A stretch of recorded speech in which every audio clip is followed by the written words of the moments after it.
What? I'm Ted. Okay, this is who I am.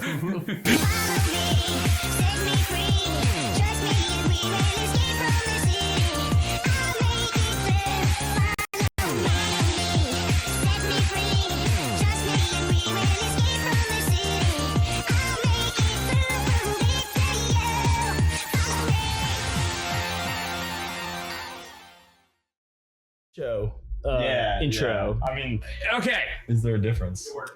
No, I wouldn't say there's that much of a difference. I think you're in. Hello, so we're there. We're in. We are in. We are live. Welcome, friends, to the ALLSTON Melee podcast, season 3.5. A new Ted replacement in the house, but we'll get to that in a second. I'm Patty. You're Ryan. Who are you? I'm Jack. How you doing? I'm pretty good.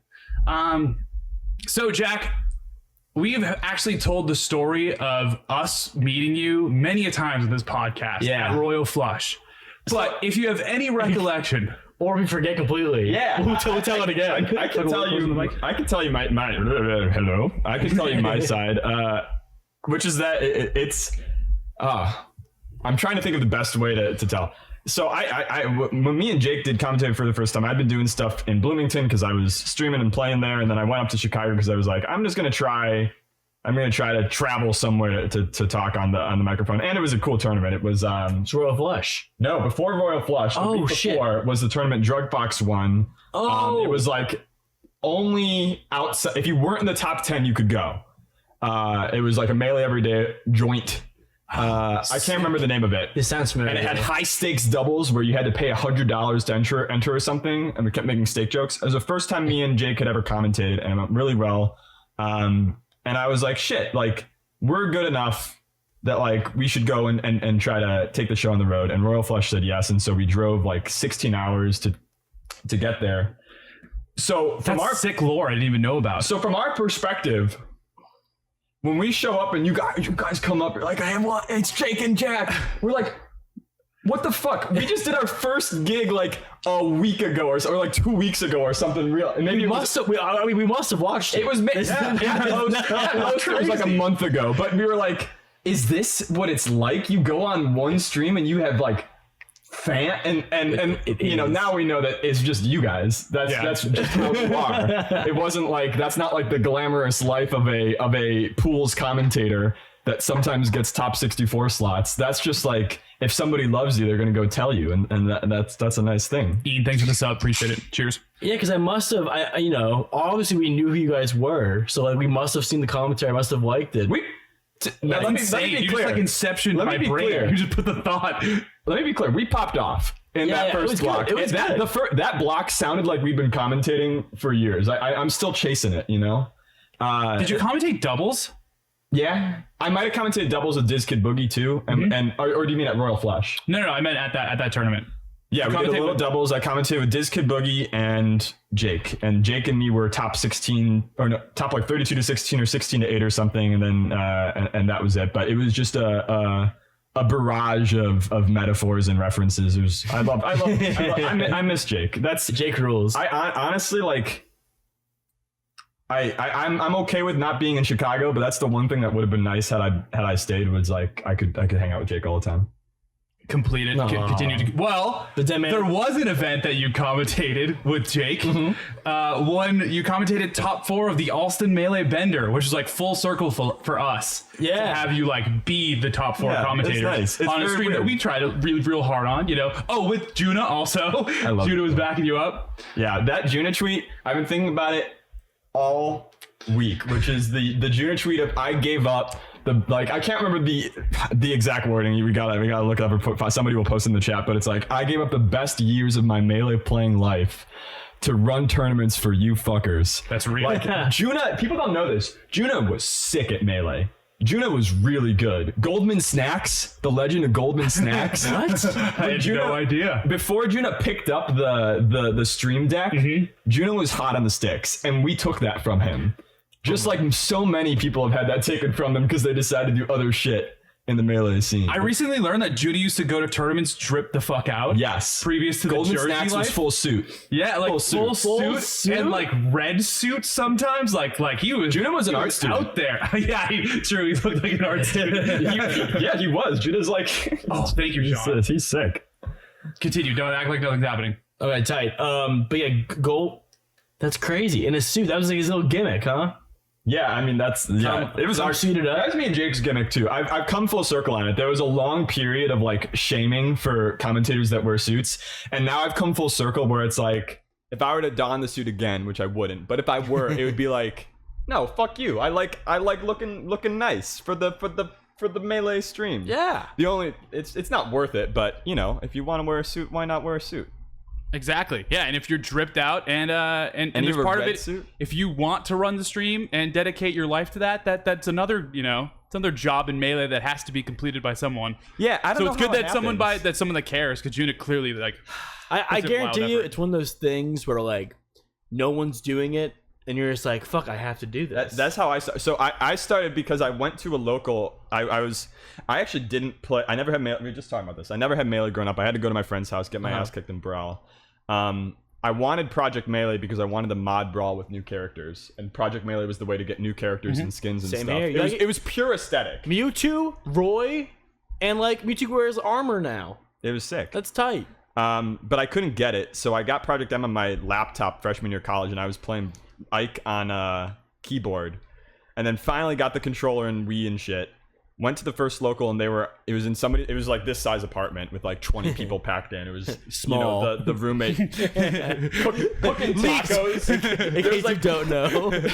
There's like a setup next to the roommate making tacos. I was like, Oh my God. Definitely fire hazard. Shout out to the roommate who has to deal with the Smash Fest happening, who clearly like doesn't really play, and we'll do the "Sup guys, how's it going?" Yeah, it was definitely like I'm gonna just exist here while you all do your thing. Hey, we're having some friends over. It should be low key.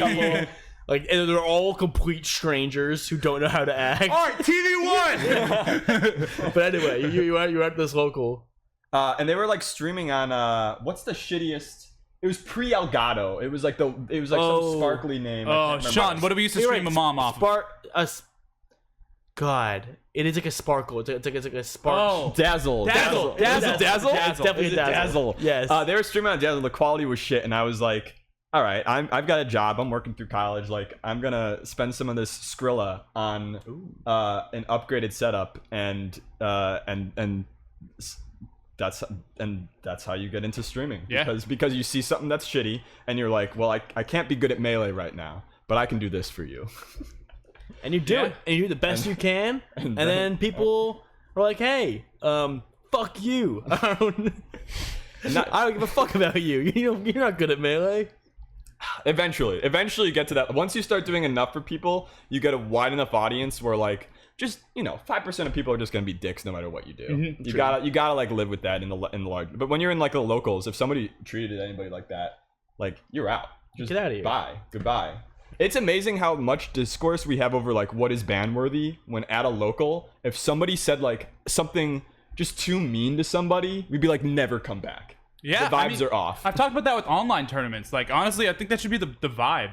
If you say bad thing at the tournament, you're not allowed at the tournament anymore. Like, that's just like how it's it just is. words. Just yeah. I think that's all we do. We talk. We're humans. The main thing is though is that it's never, or not, I shouldn't say never, but it rarely ever is like that, like just aggressively like straightforward shit. Yeah, Like sure. I don't like you. It's normally just like someone saying some offhand stuff. They know that like, there's you a know- line. Yeah, and it's like, or it's like oh man, this fucking god, this, blah blah blah, like complaining to a level, and it's like, man, like I want to kick you out, but fucking you didn't.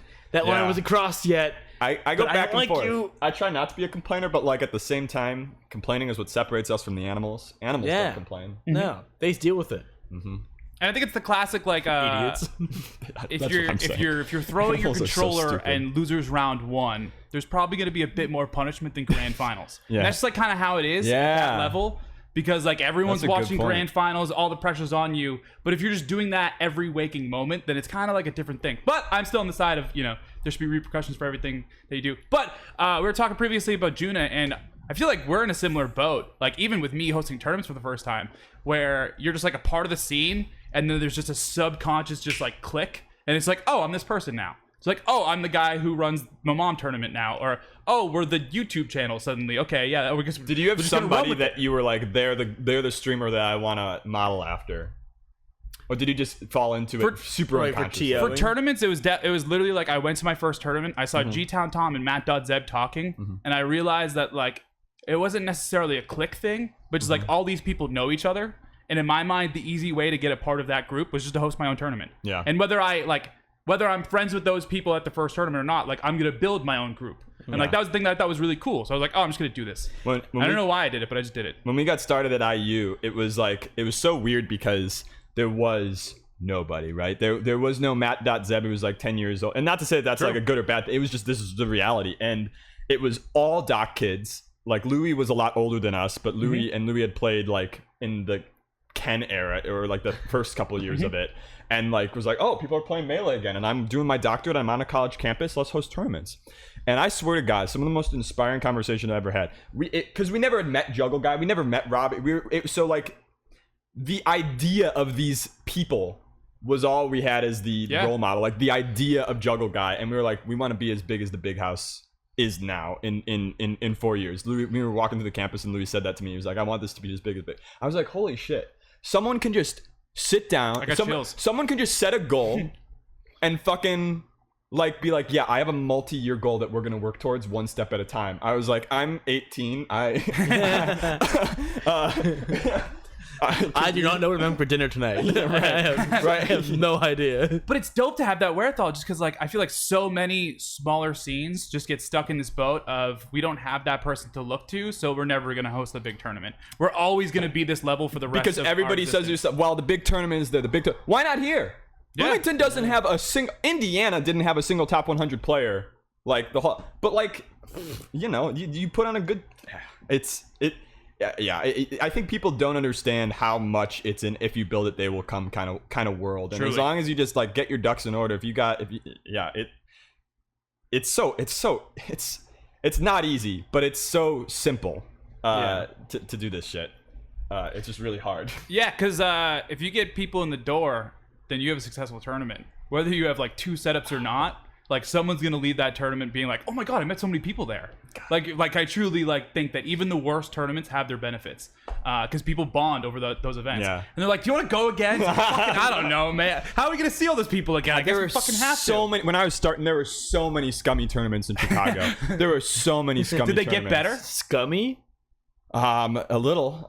There By force. There's like a weird era in like 2012 to 2014 where it wasn't right when everybody was like, oh, are we esports now? And there was like, we want to get a little more support, and there were like weird people filling that role. And then 2014 and 2018, like corporations filling that role, right? Big sponsors, but relative to, you know, now we zoom out and it was all nothing. Yeah. But someone supporting you is like, oh shit. Right, and now we're kind of post that. So, but there were some like just real shady people that were like, yeah, I'm gonna invite all these players in. I remember there was this tournament with Westballs, Axe, Shroomed, and then the Chicago people just in some random comic book store side room.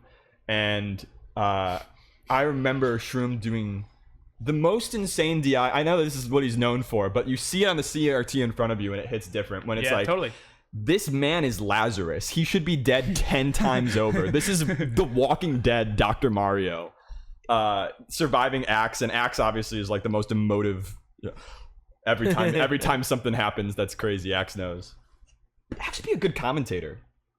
A couple times. I think just AZ events, right? It's only real time. So. Now I'm going down memory lane. I miss Ian. Oh, dude, Weeaboo. Dude. Absolutely. I haven't talked to him in a while. Guy. We're big fans. Yeah, we kind of linked up a little bit for the Bender. That's kind of the last time. We were trying to get him on commentary, but he was like, I'm busy, work stuff. So it makes sense. But yeah, Weeaboo's definitely he used to be the top 8 commentator of my mom way back in the day. So yeah, we've definitely had a my dream when I first came out here was like, It's okay that I'm leaving Jake. I'm gonna commentate with Ian. It's gonna be okay. Ooh, And then he immediately bailed immediately. He said, "Nah, I gotta Pour one go. out. I get a job." It's okay. That's how it goes. Damn. Yeah. But I mean, it's still a crazy step to think, Patty, that you're like, okay, how do I get a part of this community? I know, I'll do the hardest thing. I'll make a tournament and a community. I think for people like Juna, it was like, I know I can do a good job of this. Yeah. So like when you see, I guess it's a little, it's like both service and ego, which is I guess like, Totally. I mean that's like, that's why Melee sometimes feels like political, like TOs feel like politicians because it's that combination of service and ego, and you're like, I can do a better job, so I'm gonna fucking do a better job. God, it's crazy. It's fun. I mean, I'm just hoping. We've been talking about, now that people have been a little more experimental with rule sets and stuff. I'm really hoping that transfers over to IRL events. What are the experiments you like? Oh, We have a big one. So good old Ted, is missing again briefly. He has a rule set called TGR, which is called Ted Green Rules, and You gotta name it after yourself. yeah, you got But it. it has to have an acronym. Yes, it has an acronym. So that we could pretend it's not named after somebody. And essentially, I'll just boil it down and cut right to the chase. 4-minute timer. Okay, yeah. That's the way you do it. Right. Makes sense. In a best of 5, worst case scenario, it's 20 minutes long. Yep. we ran it at a fest here. I'd say probably about 4 timeouts every hour between like 5 setups. I swear to fucking God, you could find some MIT economics like graduates do it and be like, hey, can you graph the incentives of timeouts? Because it's a thing that people talk about all the time, right? Which is, if in a long timer, there's a period of time in the game where there's no incentive to timeout. It's too long. But once you get to it, the incentive it grows more and more and more as the time, and then you stabilize and it's like, I got a timeout. I got a timeout. With a 4-minute timer, that's the whole match. Yeah. And you have to choose going in or after that first stock, like, am I timing this guy out or not? It's very similar in effect to Sammy stocks, where you just like you force people to show their cards as soon as possible. Yeah, exactly. Gotta go.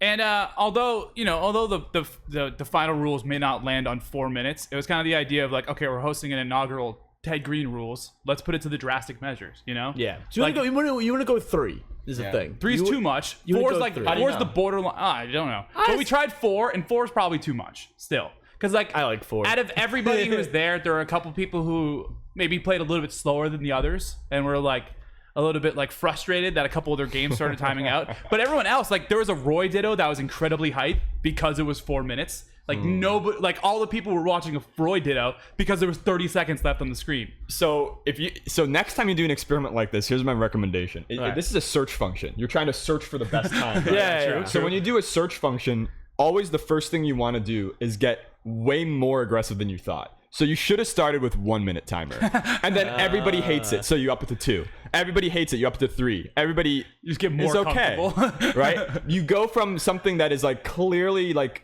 people are going to reject it, and then you find the spot, the level of support you want. I see. And you can like cut it in half every time, something like that. The funniest part about it is adapting the other rules to it. So it's like you're going wobble to 75. You guys have wobbling legal or under this rule set? 150. Yeah, wobble. Well, just to try it out, we're trying everything out. Might as well wobble the weird percents, right? So like wobbling. you can't kill off 75% off like most grabs. Ledge grab 30. Just cut it right in half. Oh yeah, ledge grab limit was 30.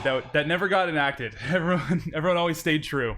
I think I have the most like cop-out view on wobbling in the whole world. What's that? Which is that I don't like it. Well, how do I put it? I think it's super valid that people don't like it. I don't personally mind it all that much.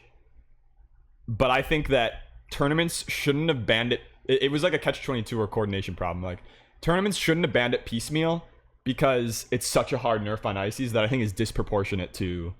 Like, it pulled the rug out of people that had been practicing these setups for years and years and years. And I think that does matter. Like, these people, like, they set up their game around this mechanic, and you're like, no, it's gone. And I think if tournaments were going to do that, they should have all kind of made that decision together. But counterpoint to that argument is tournaments can never do anything together ever. Yeah. So somebody's just got to, do it. Yeah, at the end of the day, just like, if Ices... If we saw an Ices every top 8, I would consider it. But not even that happened. They get blasted. We banished them from top 64. Yeah. We're like, we do not want this on stream. Be gone. I'm not a fan of the band, but yeah, I think me and Ryan are inherently very biased because we both see an Ice Climbers and Bracket. We're like, hell yeah, we play characters who beat them. Yeah. I play Sam, he plays Puff, so we're just like, fuck it, let's run it, dude. I'm going to bully you. Yeah, I feel the same way. Where it's like I can play as lame as I possibly want. And it's your fault. When we were I called Mikey one time and we were talking about the nature of like rule sets, and I was like, you know what's facts? If 80% of the community vehemently wanted to ban Puff, we'd ban Puff. Yeah, that's I agree. Fact. It's a if it's a democratic rule set, it's just what do the people want? What do they show up for? What will they walk away from?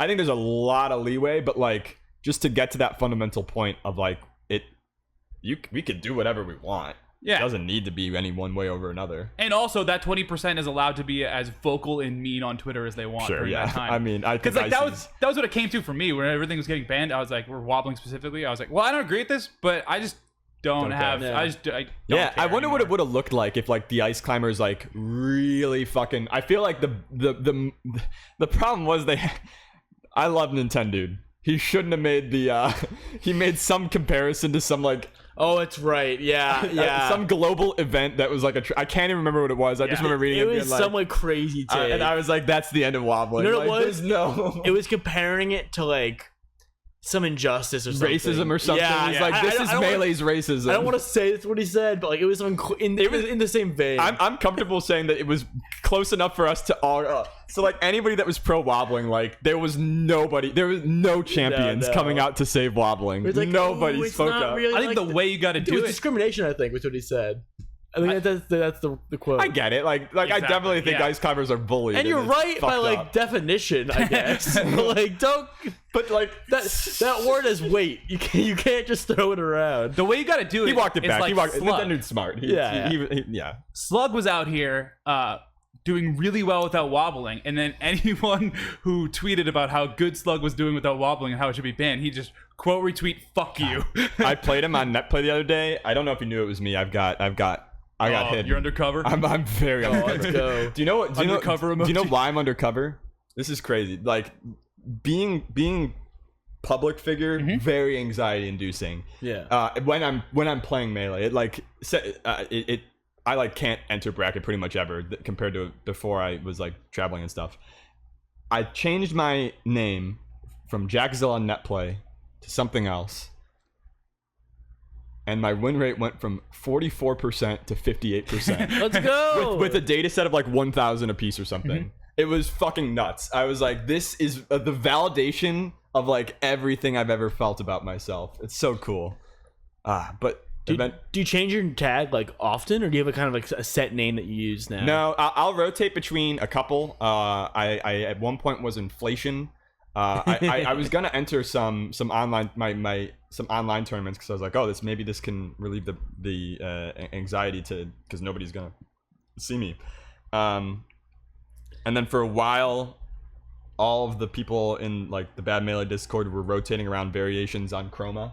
Yes. So if you fought one of the Chromas on Netplay, it was one of 5 people. But then you enter a Netplay tournament, you have to like make a Smash GG account of the same name. Yeah, I tried to change my Smash GG name, and I was like, I can't have anybody know. And then I was like, the TOs are gonna know. I was like, that's okay, Patty can know. I had my first feeling of the opposite, or like the first like, oh wait, what the hell is happening?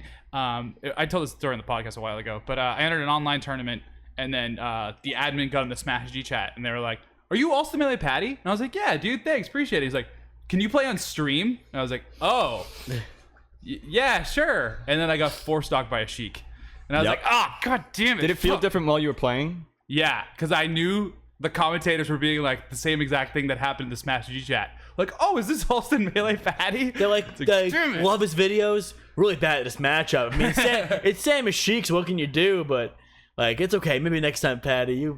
Top 10 bad Sheiks.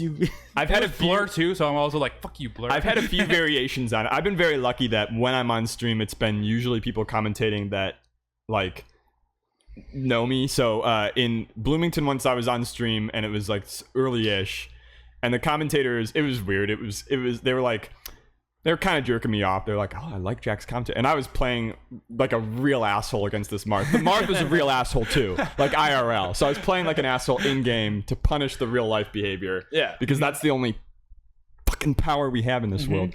But I was like playing bad. I was like running up and like trying to run up Shine, and I'd run up side B backwards. And they were like, wow, Jack's doing some innovative stuff. Like, God. this is why he's a commentator. I was like, you are right. You can tell it's all And then intentional. The second time was versus Armada in pools. I didn't feel any pressure during that. Oh, yeah. Nobody's Yeah. gonna dunk on you for getting 4-stocked by Armada. You get JV5'd. And it's like, oh, well, it happens. And I took a It's stock, Armada. and it was great.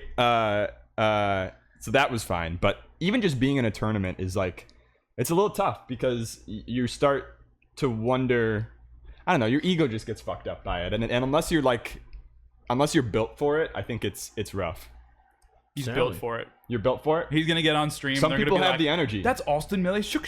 And And he's he going to goes, totally "Yes." like, he's going to kill it off that I'm gonna be drunk and listening to music and have no idea what's happening. You're going to be pointing at the camera like, That's the solution for me is you headphones on and like just Donagon Infinity opens the door as loud as you possibly can. Nothing else in the world. Yeah. Oh my god. Yeah, it's fucking. It's fun to compete and stuff. I'm finding that nowadays, like, kind of like Juno, like anyone else, like there's different jobs to do, and I can't always be, I can't compete as much as I might want to.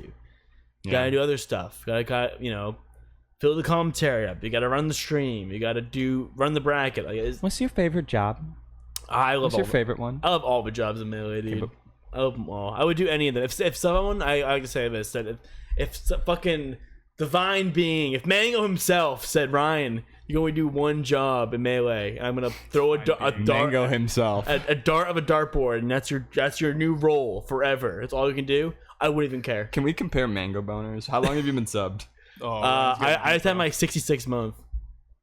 I'm close. 66 So do you remember months? when did you so when is that? Shit. When is that? That was. When was the Big House 4? How many months ago was the Big House 4? Oh, you might have me beat then. Big House 4? Yeah, I think you do have me beat. Big House 4 was my fucking What conversion. the fuck? Because I'd been big H-Box fan before. Say it quiet into the mic so they can hear you clearly. Yeah, We can't. I can't hear you. They can hear you. And I was like, well, he's the underdog and he plays this character nobody likes. That's the guy I'm gonna be a fan of. Like, yes, let's go.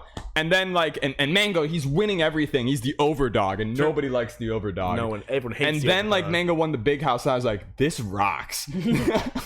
I want to see more of this. winning never felt so good. This is the most underdog overdog I've ever seen in my fucking life. And I was like, all right, and it started to unravel. I was like, maybe Mango isn't a douchebag. Maybe people like him because he's funny. Like maybe I got this whole thing all wrong. Yeah, no fucking And that's when I gave up Peach and Puff. Mango rules. Yeah, it's a good day. Alston Melee was subbed for a month because we got gifted it, and then that ended, and then somebody else gifted us another month. Are you in the chat? Is that why? What? Oh yeah, Okay, probably. that makes sense. I just see like random gift subs. I'm like, huh, okay. I guess we take Some those. people are just like, I need someone to gift, and they're like, when you type some names in, it's like, They Alston do Melee. at A. Just come up. Well, that's our secret branding technique. Is that since we're A, we show up first in the Melee phone book. It's like homeroom class. That's smart. That's how you beat up bad Melee. A. Should we get to the wheel? Yeah, Should we spin we're a here little for a bit? purpose. Let's see if it lands on the purpose that we're actually here for. If All it right. doesn't, that's fine too. I mean, yeah, we got a bunch. I've got talking points. I got transition. so much to say, but I don't. You What's got that? All it. kinds of transition. Transition? Yep. Boom! Yeah. Oh, you're in the mic roll. Mike's see. also gone. All right, wheel time. 3, Ready? 2, 1. Okay. Eyes. Eyes. Yeah. All right. Oh wow. No way. Summit voting. No Wow, we way. fucking landed. We've Transition baked back. it. This is rigged. Wow. All right. So you are indeed here for a purpose. Jack, Yeah. who do you have on the Smash Summit 11 voting? Let me pull them all up. Yeah, Because there's a lot of there's check. 6 slots, right? The there's 6 6 slots. slots. Yeah, true. Yes. We can say, yeah, that was one of the questions So I was going to ask. I'll tell you like, who unbiased. who I would love. I would love In no particular order. LSD. Yeah, no particular order. LSD, Nun, Wizrobe, Magi, Axe, Yingling. I don't think that's what's going to happen, but those would be my 6. Okay. I got to pass you my phone after, Patty. I got it off top. You got off top? Let's see. But I think it's pretty hard to fuck up this combination. I think the people we got left, like... I think we could fuck it up. Gonna be honest here. I think we could. I would love to see Ben, LSD, Acklo, Wizrobe. Oh shit, this is hard. Axe. Wizrobe is solely... I don't think he's STJ. campaigning particularly well. He's got maybe a little bit of a bomb, but I love his description. His description is the funniest thing. He's like, I'm Wizrobe. I can win this tournament. You should vote for me so that I can win the tournament. And I'm like, that's a fucking... That's a good pitch. Yeah. That's a good pitch. I think like Wizrobe should be in there for like, you know, possibility to win. Axe is Summit champion. Axe should be in there. Why? He's a champ. Okay. They're gonna back Does he in. get to be in there forever? Yes. All right, they should add it. Make it a 17-person tournament. Go. The honor and should Armada get? You know. Get in if he wants to. Come on down. If Armada unretired tomorrow, would you say come on back to the Smash Summit? Sure. I mean, they're inviting Opso left to go. Why not? I think that. Come on in, They've been Armada. active. It's not their. It's not their fault. It's true. It's But there true. was a All right, I pandemic. got my hot takes. I want LSD, That's Okay. dope. Acklo, Dope. Ben, Dope. H-Box. Dope. Don't care about the other 2. Okay. Which is probably going to be SJ and Yingling. So I'm cool. I'm cool with That's that. cool. That'd be tight. The first 3, all because they have never gotten an opportunity like this. That's they where are I'm on the literally same all page. 3 people who have come up. I think it's crazy that Acklo hasn't played outside of New York ever. That's like kind of the most expensive to wild travel. facts. It's a good point. Yeah, it is. I think that's one of the things that makes Summit unique is it's the only event where people can like get a little slice of the action from home and not have to bear the travel costs. Like at other tournaments, you don't buy merch for a tournament you're not going to usually, unless it's like sick merch. But historically, like Summit was the first event to say like dropping merch stuff. Sick merch. Merch stuff dropping tomorrow. Actually, Summit was the first to say like, yeah, like you can. It's not going to cost you a hotel, airfare, travel, food, and all that. But you could pay some money, throw some our way, and you have a little bit of influence over what happens, just like at a real tournament. It's the only dispersed tournament like that, or at least the first. And my last pick, H-Box. We've constantly been talking on this podcast about how H-Box is throwing online on purpose. You think so? Not really. I just think it's a funny narrative. If you said to me, if you look me in the eye and say H-Box only loses when he so chooses, I'm down. If I believed it in my heart that he was doing this to become the good guy at the tournaments, then I would tell you straight up. But I don't. I actually think fully he believe knows it. he can't. I think he just like I think it's straight up just like I think he gets more into it at the tournament. You know, I think that's why he started yelling on his streams all the time, just to get more into it. Yeah. But regardless, I think it'd be funny if he shows up and wins. He's had a journey this year. I think him not taking it as seriously as I think he should have was like pretty whack for a pretty long time. But I think it's a very different environment. The craziest thing one of the craziest things. The craziest thing regarding H-Box's like mentality that I ever saw at a tournament. It was at Gommel. I think it was Moki who was like beating his ass. Crowd starts going crazy. They're like, fuck him up. Fuck H, but whatever it was. And I was like, no, you gotta shut the fuck up. Shut up. Shut up. And like he does like a 4-stock comeback, starts like wiping him out. Like I was like, it is exactly what you would have thought happened if you were to write a fictional character that was Hungry Box. Like I was like, this is crazy that this is a power he has. And I think the pandemic took that away. Like you don't have that power when you're in a room full of people who love you. Pogs don't hit the same. Yeah. Hogs do not. All conspiracy theories aside, I truly think H-Box is the guy who's really bad at working from home. Like I just think that's the deal. Like he needs the people in person to be able to work to his full potential. I also like, think just like let him go alone. He's just gonna stream and fuck off and play Ultimate. like not as a negative thing. I'm in therapy, but I think the gods need therapy. And it's like if you're only motivated or you're primarily motivated by like people doubting you, Spite. that's a really scary, I think, place to be. And I think that's why H-Box has gone through such a shit time a lot of the times, is because like to know that you both don't want to be disliked, but that dislike makes you play better at times. That's fucked up. That's a really bad place to be, in my opinion, as a competitor. I hope he improves on that and gets better. And I think it'd be very funny if he didn't get in. Or I think it would be so funny. Yeah. or he could just pop off at in-person tournaments and then continue to lose to Harry Poggers at East Coast Fridays. Right. And be like, hey, where am I, wacky guy? This is I've also like step back from like this word deserve is so like there's you could make an argument for anybody almost ever having a case for a case against and it's like the Wire. Deserve got nothing to do with it. There is so if Hungrybox doesn't make it, then he doesn't deserve to make it because he fucked around at the beginning of COVID and these are the consequences. If he does make it, he deserves to make it. He's a sick streamer, he's a great fan base, and he's gonna kill everybody in IRL tournaments. Right? Like either reality is as valid as this system is designed to make it. If you wanted to get in, there were 12 slots that you could have gone for. Yeah. And you didn't do it for the whole year. And it's like the fucked up thing is that because we know all about summit voting here. Like we're kind of the best at it. Period. I agree. Yeah. I have only 2 YouTube videos, and one of them is about Summit. The other one is about win money at tournaments. That's all I've got in my name is like Summit voting. Fox isn't broken. Puff is broken.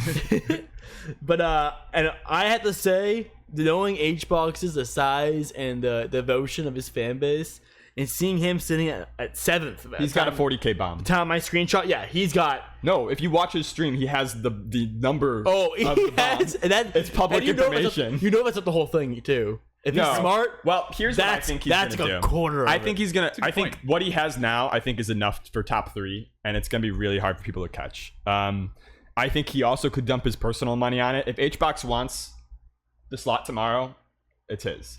Right? Yeah. It's Why just Dark Genix getting in, baby. it could be. It's so funny. It's if he wants to spend the Skrilla, he can. I think he should wait till round 2 because I think he can save money actually doing that in his case. I totally agree. And like actually aim for the vote. I think people are making the Summit season to be more competitive than it is because people are close. But like Summit 4 and 5 were way crazier. Yeah. They were less competitive in the final votes, but the mad dash of fundraising was twice what we're seeing now. And I think that this season, round 1 is going to come through, and it's going to blow a lot of the hitters out of the water. And then everybody's just going to kind of trickle in for the second round. I don't think that a lot of these... Like, I know the Yingling campaign is like, please let this end on fucking Thursday. Like, do we have another round of this in us? Maybe not.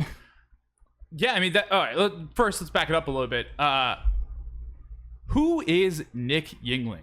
Me and Ryan have both lived on the East Coast. I previously lived in Denver. I almost went to a Nick Yingling tournament. Yeah. But Arizona's far from Colorado. So I have never met dude. You've never been to Smash Camp? Never been to Smash Camp either. That was one of the ones where I signed up and regged. I just couldn't make it to the date. definitely a crime on our part. Yeah.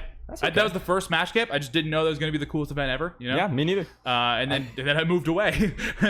I missed the first one. I had to go for the second one. Who is Nick Yingling, and why is everyone so in support of him? Yeah. Ugh. That's the PBRs. That's part of the podcast. He's a Falco player, a TO, and a good friend to a lot of people. And I think that's pretty.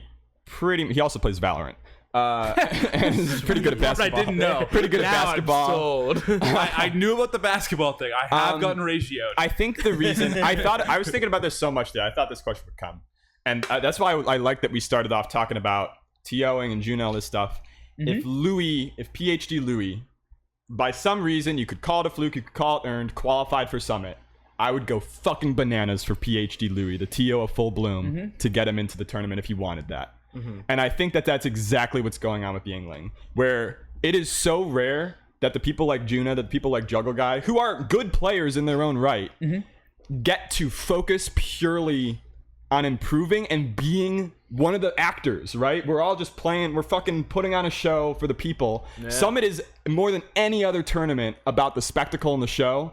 You know, the person who goes last place and like doesn't win any games or any sets is on your screens in terms of melee gameplay for like 25-30 minutes tops if they really are getting blown out, and the rest is like, what do they bring to the table, how do they add to the vibe, what are they going to learn from this? And like for me, the stakes are low enough where I'm like, yeah, one slot one slot's okay for a Yingling. One slot's okay for a Yingling. Just once. Because this isn't going to happen very often again. Totally. So if you look at the totality of Summit, right? We're on 11 now. Yeah. This is 16 times 11 slots. Can 1% of them be a fucking Yingling?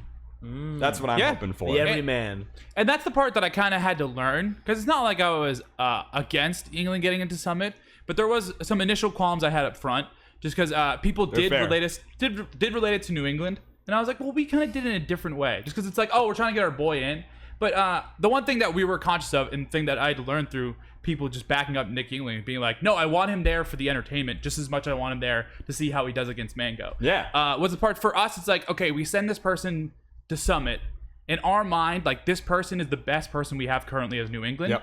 So that person's going to come back, and that skill You're gonna steal it. No, for real. And that is something that happened, like infinite numbers, Slocks, like that did crush even. That did really happen. Somebody getting good who was previously, whatever the level they were before, somebody coming back better makes everybody better. Yes. This is the reason why we even like ran tournaments in Indiana. I remember thinking, I was like, Rick is so sick and nobody sees him. Totally. And he will never get top 100 unless we create the environment where that can happen. And you know, I feel like that this is the AZ scene returning Nick for that favor. Yeah, but regardless of all of that, and regardless if Nick Yingling goes and is literally on the mic for the entire time, doesn't play a single fucking friendly, the thing that I had to realize is that as much as that we were getting Slocks and these people in for because they were good at the game, they were homies. Yep. And like we were supporting our homie having this like really big opportunity. Yeah. So yeah, that was the part where it's like, you know, Yingling's name grows from this. Potentially more people are going to go to Smash Camp. Yeah. Because like people know about this Or event. want to go. Yeah. It sounds like it's going to be pretty... It's gonna be good. It's gonna be a fucking a good. This is the first Summit campaign to like use a tournament as like leverage. They're like we really didn't want to do Cruise, but if you raise this many votes, we'll do Cruise. Yeah, so funny. But like as much, like people won't just think of Arizona and think of only Axe, like legitimately. Yeah. You know what I mean? People will think of Yingling, and people will think of the other people who follow. And I watched Axe's stream. I've watched a lot. I lurked around a lot of the what streams. does Axe think? Is the question I always have. So Axe is. I feel like he's pissed, right? Absolutely not. Absolutely not. Really? I think Axe. You think he's pissed? I thought he was like, No, Axe Axe he's on both sides. So a lot of people, the big argument is, well, if you take this slot, somebody else doesn't get it. It's like I don't like that causal relationship because there's also 5 other people taking slots, right? It's like everybody's in that position. It's a competition. We're competing to get a spot. Deserve got nothing to do with it. We're competing for a slot. But so there's a little tinge of that in what Axe is saying, but he knows. I think he also understands. On the other hand, like I understand what he even said when the votes at the top, when it was him and Yingling at the top. He said the Axe voters, that's like the Pika gang, or what is his crew name? Oh god, it's like the Pika poop people, the Pika poopers, the P2Ps, pizza lovers. He was like, that's those people. These are the Axles. Yingling has AZ. And I think that kind of summed up. I was like, that's a fucking... And then somebody in the chat asked him, is Yingling good? And he went, well, compared to everyone else, no.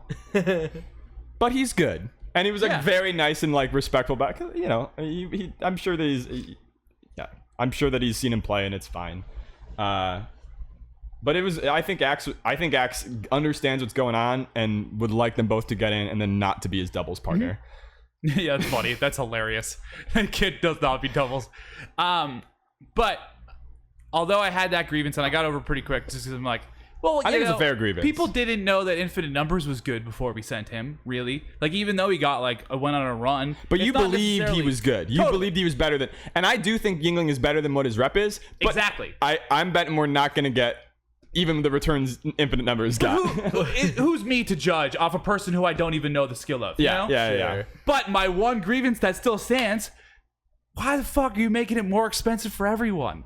Why does Yingling have to be number one? We're not. We're actually doing the opposite. This is the first campaign that's stunted. Should be like, yeah, all of our votes are currently there. It's not. We only started building the bomb in earnest in reaction to the number of unused votes. Our initial play was that Yingling's problem is that he's just going to be seen as a meme pick, and is not gonna like be able to get any attention or people to take him seriously, that no, this is a serious campaign.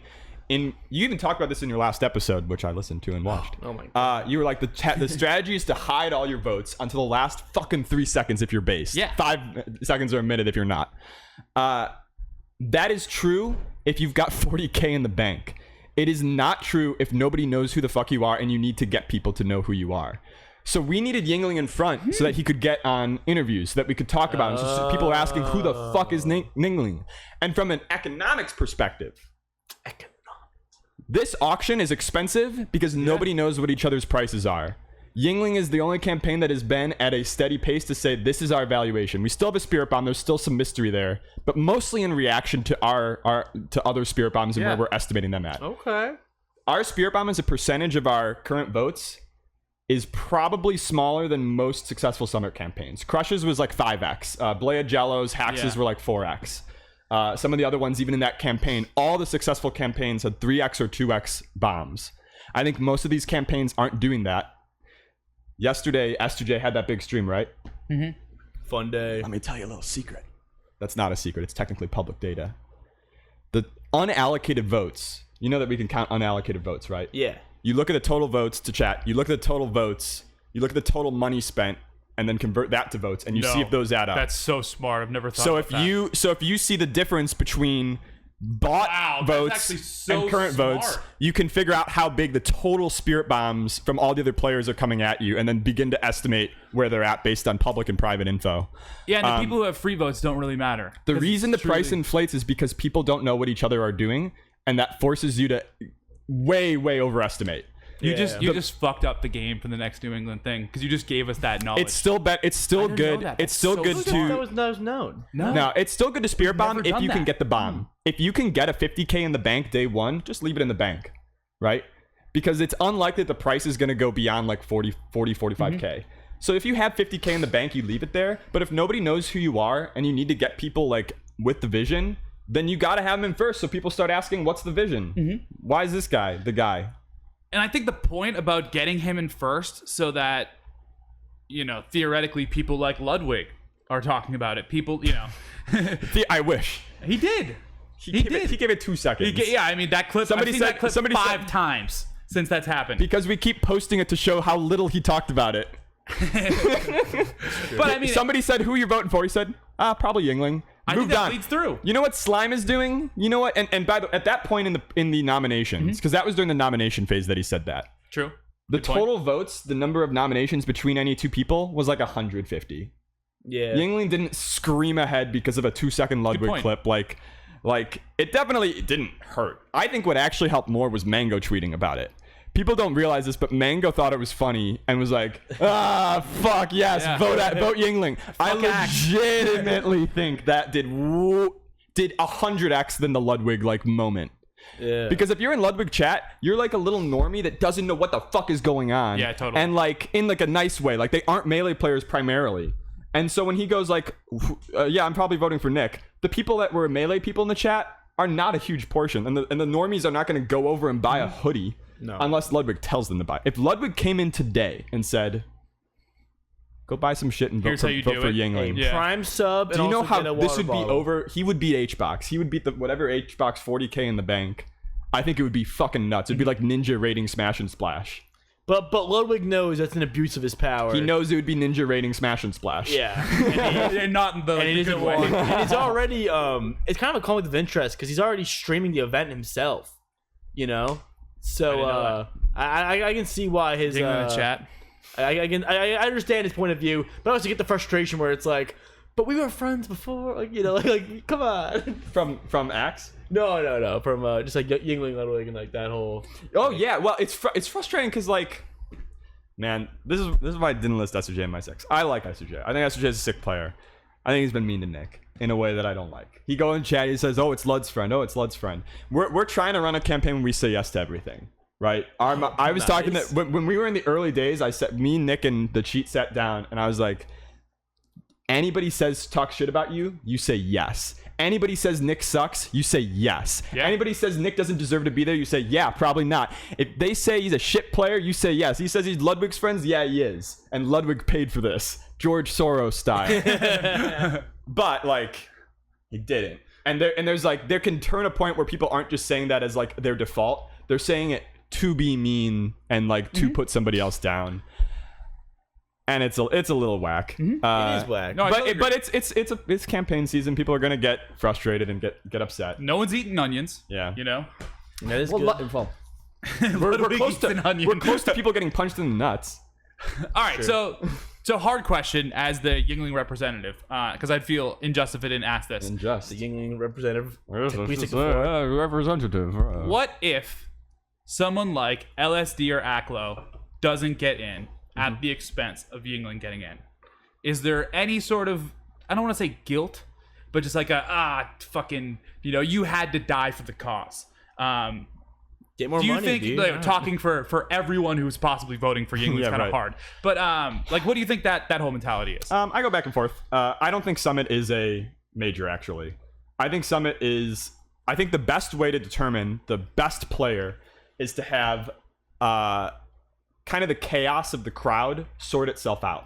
So to me, Summit already loses that because it's 16 people who are invited. Whereas if you're at a tournament like the Big House, you have 50 or 60 of the top 100 players and probably another 40, 100, maybe 200 now that like are kind of on this level of like the Nick Yingling to Aklo to Magi to the people who could qualify for Summit. Yeah. All at one tournament. And there's no, if somebody randomly is bad on one day, which can happen at Summit, it can happen at Big House. If you're at a big tournament, somebody will take their space and kick your ass. So if you're not on your game from start to finish, you're out. And at Summit, I think that is not the case. You can get a lucky bracket where you don't ever face a real challenge or face the hottest player in the room. You can get a little bit of a boost. And it's not to say it's a huge accomplishment to win, but an invitational is different than other kinds of majors where you have that huge crowd of chaos and grind. And so with that in mind, like, I don't think this is the only... I think that, like, doing well in bracket or, like, oh, these other players, they absolutely deserve to be there. But this is a competition, and we deserve to be there too. Is it as much or in a different amount? It's just differently. He deserves to be there differently than this person deserves to be there. There's not one criteria for deserve. Yeah. Because it's a fucking democracy, right? He deserves to be there because 16% of the top 6 votes, and like I think it's now we're at 6% of the overall votes or something, or bracket. Like, it's a democracy. They want him. They want to see him, and so he's gonna be there. Yeah, I'm with you. The only thing that really matters is that if it's a community vote, and if your community is a strong community, you deserve to be there, and that's the way it goes. And I hope that I want everybody to get as many at bats as they can. I don't want. It does make me feel bad to think like this is the one shot they had. I hope that that's not true. Yeah, totally. Right? Because if these players are on this grind and trying to get there, like, there will be other summits. Totally. We run these events now regularly. We've been doing them for a while. It's liable to think that there's going to be another 100 people that get to go to Summit, or another 100 slots at least. There's also one slot still open at Rona Rumble, the big one, right? Yeah, you Am can I still correct saying qualify. that? But to argue the point that That's I a just Wizrobe said, spot. that's a Wizrobe spot. Yeah, That's true. a Wizrobe spot. To argue the point that I just said, I don't think it's Yingling's fault that LSD has bad internet and lives in North Carolina. You know what I mean? Like, if we're just gonna blatantly call it a popularity vote, then play the game or don't play at all. And that's coming from someone who really wants those two people, LSD and Aklo. It's not even about popularity. Yeah, you're right. I just call it a popularity vote just to satisfy everyone else. It's definitely like a way to put it, but it's like it's an organizational vote. It's like, who inspires the most people to come together? Yeah. And that sounds like, based on your definition, sounds like Yingling. I mean, someone is asking us through the mechanism of an auction, what do you want to see on your screens when this event happens? That's all they're asking. And please. We're saying Air Yingling. Please, Ratio. Yeah, it's what was I gonna say? I don't know. Well, I want to bring up this too. I think it's very funny. Is that like maybe like Smash Twitters wasn't in full form back like when we were doing Summit stuff.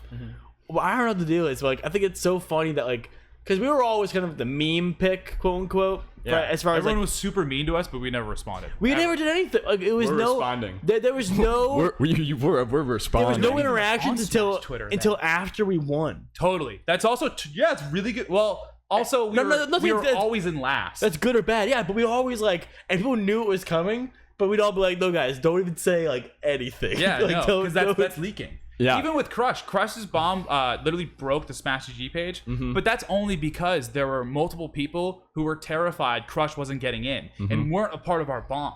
Yeah. And like there was an insane amount of votes that we just didn't even realize were there because people probably like were like, oh fuck, I need to spend $2,000 to get Crush in. He's gonna get out. Like that was the Yeah, fear. yeah, It was totally like true. oh shit.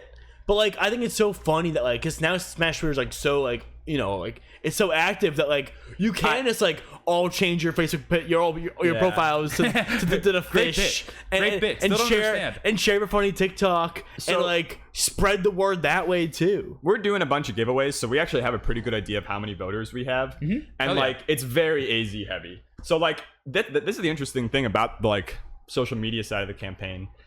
Doesn't really, I don't think it super matters in terms of like convincing people, because it's more about the people who are already down with the cause, like just celebrating each other and having a good time with each other, which makes it easier to stay positive when people are getting negative, because it's like, well, you were never gonna be with this anyways. There was no convincing you ever, so why waste our fucking emotions doing that? And Yingling could still lose. This is a thing that people don't realize too about Summit voting that has changed since the Crush era, or maybe it didn't. You can correct me. I think you get some of the votes back if your candidate loses. Yeah, 50%. we didn't have that. And that was something that I talked about in my Summit video for Melee Every Day. I was like, that's a change they should make, because people feel shitty when they spend a bunch of money on a blind auction that you find out who won in the last 3 seconds and then their guy doesn't win. Kind of hilarious though. It is really fun. Kind of really funny to think about the people who have spent thousands of dollars And they just lost. they just lost, dude. They got like nothing. round 2. They're just like out. They get nothing. Those rich New Englanders. and like this Yeah. is something that's so it's a good point. So I love fucking election design and like how do votes work and vote. Something that's really shitty in America is we have what's a lot of winner take all elections. You get 51%, you win it all. You're done. You get 51% of the vote, you get the whole office, you get the one thing, you win. That's not always the case. You could have like a set of 10, and if you win 10% of the vote, you get 10% of the seats. Or if you get 20% of the vote, you get 20% of the seats. I actually think that's pretty much what Summit ends up being, is like, okay, like Yingling is not the most popular player for the majority of people, but he got 16% of the vote, so he's gonna get 16% of the seats.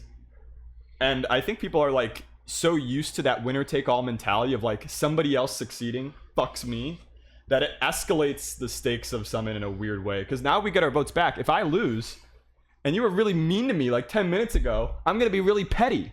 I'm going to vote for somebody else. I'll sit in my votes. I'll I'll go another one with them. Fuck I wonder you. what had happened if Summit included downvoting.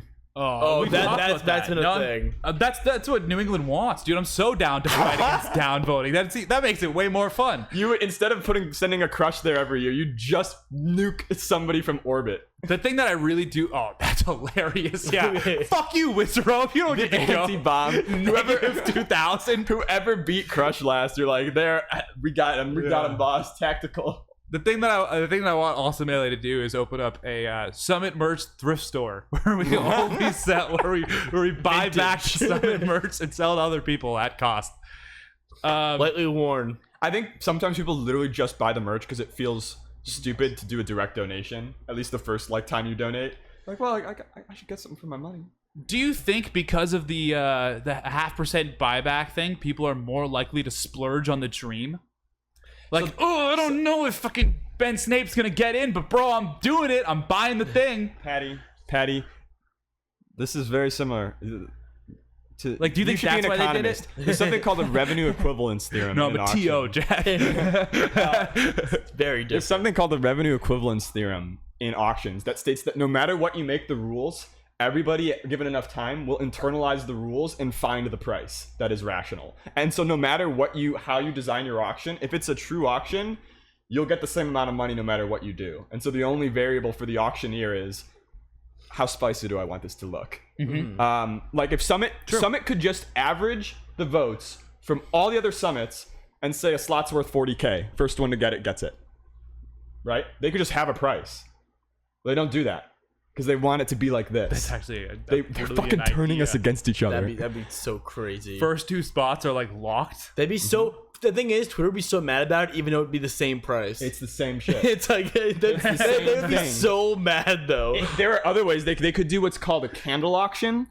I wish they would do this, which is when a candle auction is you don't know when the round is going to end. It just ends when the candle burns out. So it's like you could definitely kind of tell, but it's like semi-random within an area, and that gives people an incentive to be honest with their voting. They have to get their bombs out early. And if the summit stream is a candle. No. It's alive. I'm gonna do one. Burning kid.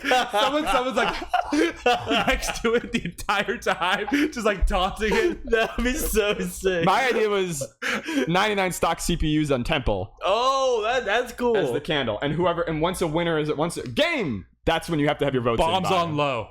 Bombs on low. Bombs on low to make it a little bit. But they more could run interesting. that stream for like the whole day before That's they a do sick the launch. idea. But I think it probably benefits them. No, yeah, this is To fine. be like 30 seconds, you need to buy $3,000. No, I think this is like I said last week. That was kind of the idea behind the whole summit voting was that we purposely did it the last 30 seconds, so you can't. Even if you had fucking $5,000 to spend, you can't. Yep. You don't have that option. which means that you actually can't know what somebody's true price was. But because they also don't know what their true price was, because they don't know what your price was, their true price is just $1 over the other person until we get there. The votes thing is crazy though. I The know. ability to figure out how much votes, we would be fucked. I think if that meta existed now, I think we would actually we'd be scared because we would probably lie. So no, the whole point is that so we this is lie what I'm constantly. saying. This is like then people would know there's 100K votes out. Oh, we think Crush probably has 40K, or let's assume somebody has 50K. We've got to raise 50K, and that's why I'm saying that the blind can raise the prices because people start to get leaks. I don't remember one of it. We fake leaked a number based off of a screenshot. We made a fake spreadsheet and then made us it was literally 15% of the amounts of so votes that we had. degenerate. Just And I so think somebody How did literally made a new Twitter. How did people not rip you apart limb from limb? This is so much shadier than anything Yingling has even inched at. Yingling, this is the most wholesome campaign. Because everyone knew what the fuck we were doing. We just lied to their faces and they knew we were lying. But they couldn't figure out how bad we were lying. It's like a fucking phalanx. Just their shields out, spears out. We're walking, baby. We're walking. I mean, hey, HBox might be doing that right now. He is. HBox is totally lying to everyone. I think he's being. He doesn't need to lie. He's like, I have fucking. We watched people donate to his stream. He's the most popular streamer. He's like, yeah, I'm gonna raise a quick 15K. No problem. Put it on my He's gonna have tab. so much. Meanwhile, Smash Summit merch. Mikey's selling the Pepis account, and Mikey's here scraping. Oh, that was so dope. Thank you for bringing that up. Scraping, Dude, live auctioning for the live auction. We had content on the Pepis account for the Yingling campaign that just got wiped immediately. He handed over the keys to the car and he drove it off into a ditch. I hated this fucking car. I always hated Pepis. did the winner delete His it? Mustang. What did the winner do with it? He deleted it immediately. No hesitation. The first 2 minutes he got the 3,000 followers, years of Vitro? content. Boom. Vitro? That's right, Duke Vitro. That's The Duke. Even an evil name. It's fucking feudalism, The fucking man. It's the Duke, fucking dude. lords. I jokingly said, "Oh yeah, it'll gain $600." It raised $2K. I know. I would be excited. Delete it? I was What? excited for 400. So my thinking is he probably was willing to drop on his boy and be a whale anyways. Totally. Why not Yeah. throw for content? I'll put this much money towards it. But on the other hand, he's been talking about hating Pepis for years. That's a sick For full circle. years. God. So he might just be crazy. Yeah. And kind of similarly with Nick Yingling, the part that I always love is when the person who is leading, or for our case, New England, the person who gets in, isn't doing the eat the onion thing. Yep. Isn't doing the, I'm going to coach you forever in my entire lifetime. It's we're doing this. If you want to join, you can. but there's like no inherent like real benefit unless you're like deep in the weeds. I'm telling you, if I almost want to put in my. It's like running a political campaign. We're like his handlers. We're like Yingling. You gotta. There's a lot of people tweeting about you. You gotta go do some glad handing. And he's like, so anyway, who the fuck is Nick Yingling? He replies, hi, I'm Nick Yingling. Nice to meet you. Smiley face. And it's like we don't have to tell him what to say. He's a genuinely nice person and wants to be friends with people. But we have to point him. Go and but for the most part, the humiliation and the doing this, that's like Mikey all the way. An added benefit that you guys do have that we didn't have is that you guys are all funny. And it's like it's kind of easy to support the funny thing as opposed to we were bad guys the entire time. Honestly think that's like a huge part of why people are getting pissed, because they're like, they're just getting in because they're funny. They're not even good at melee. True. This guy, they're just getting it because, but they also think it's funny. They also think that we're making good shit, and so they know we're right, and they're like, this sucks. They're cheating the popularity contest by being likable. And it's like, yeah, man. And guess what's gonna still be funny at Summit? The same shit, and then you'll get bored of it, and it'll be annoying, and we'll never speak of it again. The ad I made a song for Yingling, and that's one of the promises in there. Like, you've seen S2J and Axe before. Come watch Nick Yingling. You'll never see him again.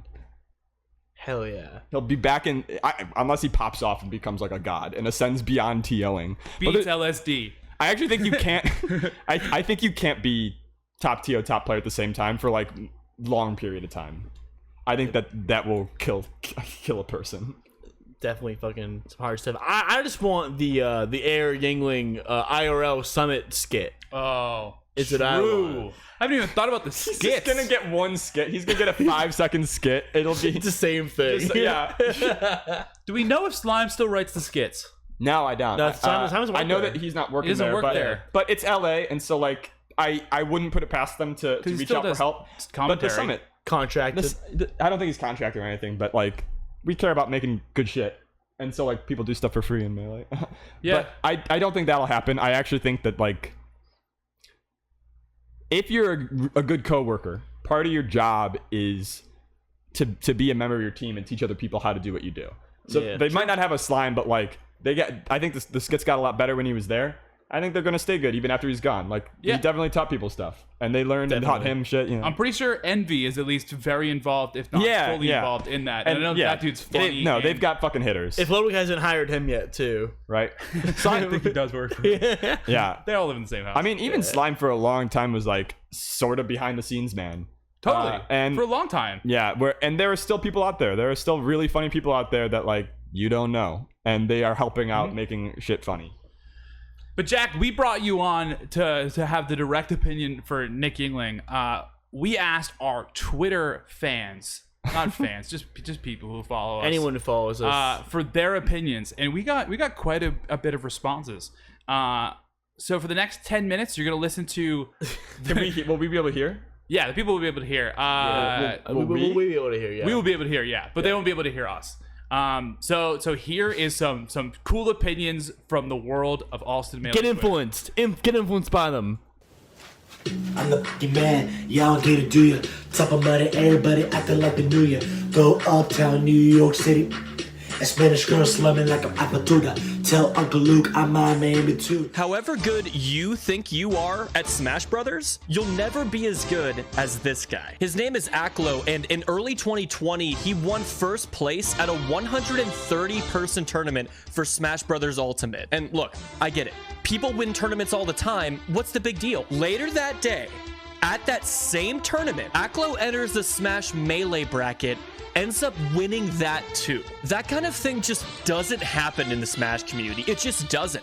So since then, I've been following him and learning more about one of the most interesting stories in recent Smash history. You see, most top players get really good by traveling to all these tournaments across the country, but Aklo has never once been able to travel outside of his home region of New York. Despite that, he's so good, he made it all the way to the end of an even bigger tourney, defeating multiple top players along the way, all with Link, a character most of the community considers to be terrible. Acklo is so close to winning it all, but he has to take one final match off of J-Flex, one of the best Sheiks in the game. Acklo's bomb detonates and splits them apart. J-Flex moves in and lands a hit, but now Acklo escapes and retaliates, hits him with the very tip of his sword, and with the forward air, I don't think J-Flex can make it back, and Acklo wins the largest tournament a Link has ever won in Melee history! Listen, if you like Acklo's story and you want to support him, as of right now, he's trying to earn votes to qualify for an invitational Smash tournament. This would be his first time competing out of his home region, and it could be an amazing opportunity for his career as a player. Check out the comment I posted below to see how you can help Acklo qualify. We just heard the Nick origin story, you know. Yep. Came up after the doc 2014, 2015. And in that time, Nick has managed to pour his entire goddamn heart and soul into the game while working full-time, grinding all the time, running tournaments, and like he mentioned, every day we are just talking about what would be hype for us to do for the Melee community. And Nick is not the only one, right? So there's a trend of big tournaments popping up that are run almost entirely by Dot Kids, if not like jointly with some you know, more experienced community members like Shine on the Summits tournaments, you know, Smash Camp to plug ourselves a little bit, Endgame TV. Here we go. Can't wait. These are all tournaments that are, you know, not to gas myself up, but pretty big parts of our scene now that are Dot Kid initiatives. Zain, of course, you know, around that mid 2010s era, best player in the world right now. Insane. And the reason why we need this Nick for Summit campaign to work is because we need representation in the Melee community to show you that you too, if you join here in 2021, can have that impact on the Melee community if you do things the right way. If you do things for the culture, for the boys, if you will. And that's Nick Yingling's viewpoint on the community at large. Can I ask a question? Go for it. I'm sorry, I didn't mean to cut you off. Do you want to finish with your question? I apologize. Well, my question to you guys is just, are you down with the vision? Yo, what up, ALLSTON Melee? My pick is Ben for Smash Summit 11. The voting list this year is like absolutely stacked, but I feel like Ben's one of the most improved players over the COVID era. So I want to see what he does on LAN. Who do I want to get into Summit? Well, let me tell you a fucking story, okay? You're fucking 12, 9, 15, fucking 8. You're a fucking child. You're a young little fucking baby bitch. You have nothing in your life. You've done nothing with your whole life so far. Except make like 2 infamous videos that are still on your channel. My buddy Logan, take this out. Anyway, and then you fucking play Super Smash Bros. Brawl, and you learn there's a fucking chain grab, but you have no idea what the fuck DI is. You have no idea what the fuck anything is. But you think you're gonna fucking win. You think you're invincible. You go. You play a game. Who'd you encounter? Fucking one PPMD, one Kevin Nanny. You get your fucking ass beat. You get destroyed. And then you fucking cry and piss yourself and get so mad and literally think that fucking Kevin Nanny and PPMD is cheating. Is a fucking cheating hacker, and that's why they win. And you want to go Kim Clinton Nintendo, but you don't. And you fucking learn, and you grind, and then you switch to Melee because obviously, and you fucking continue to grind. But because you live in the state of South Carolina, literally no one recognizes you. You get first in PR like eventually, but you have no top 100 wins because you never have the fucking chance. You eventually fucking get one.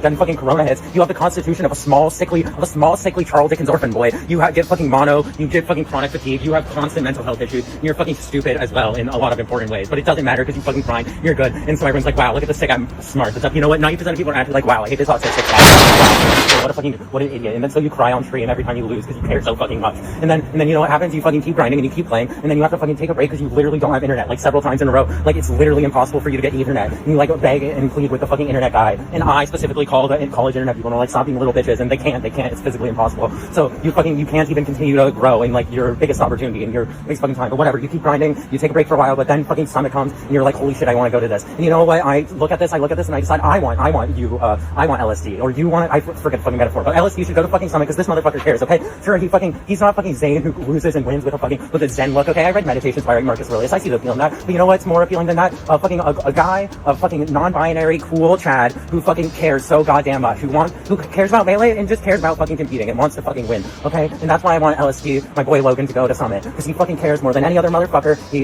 That's it. It's so fucking simple. If you don't want LSD to go to Summit, you're immoral. Every bad thing in your life is deserved, and you, yeah, that's all. Fuck you. I think Acklo should get him to the Summit, because he made like everyone angry or whatever because Link went. You just got ratioed by Air Yingling. Every night this week, I've woken up in a cold sweat, wondering if Ben Snape is going to make it to Smash Summit 11, because I know if Ben Snape makes it to Smash Summit 11, the people will understand.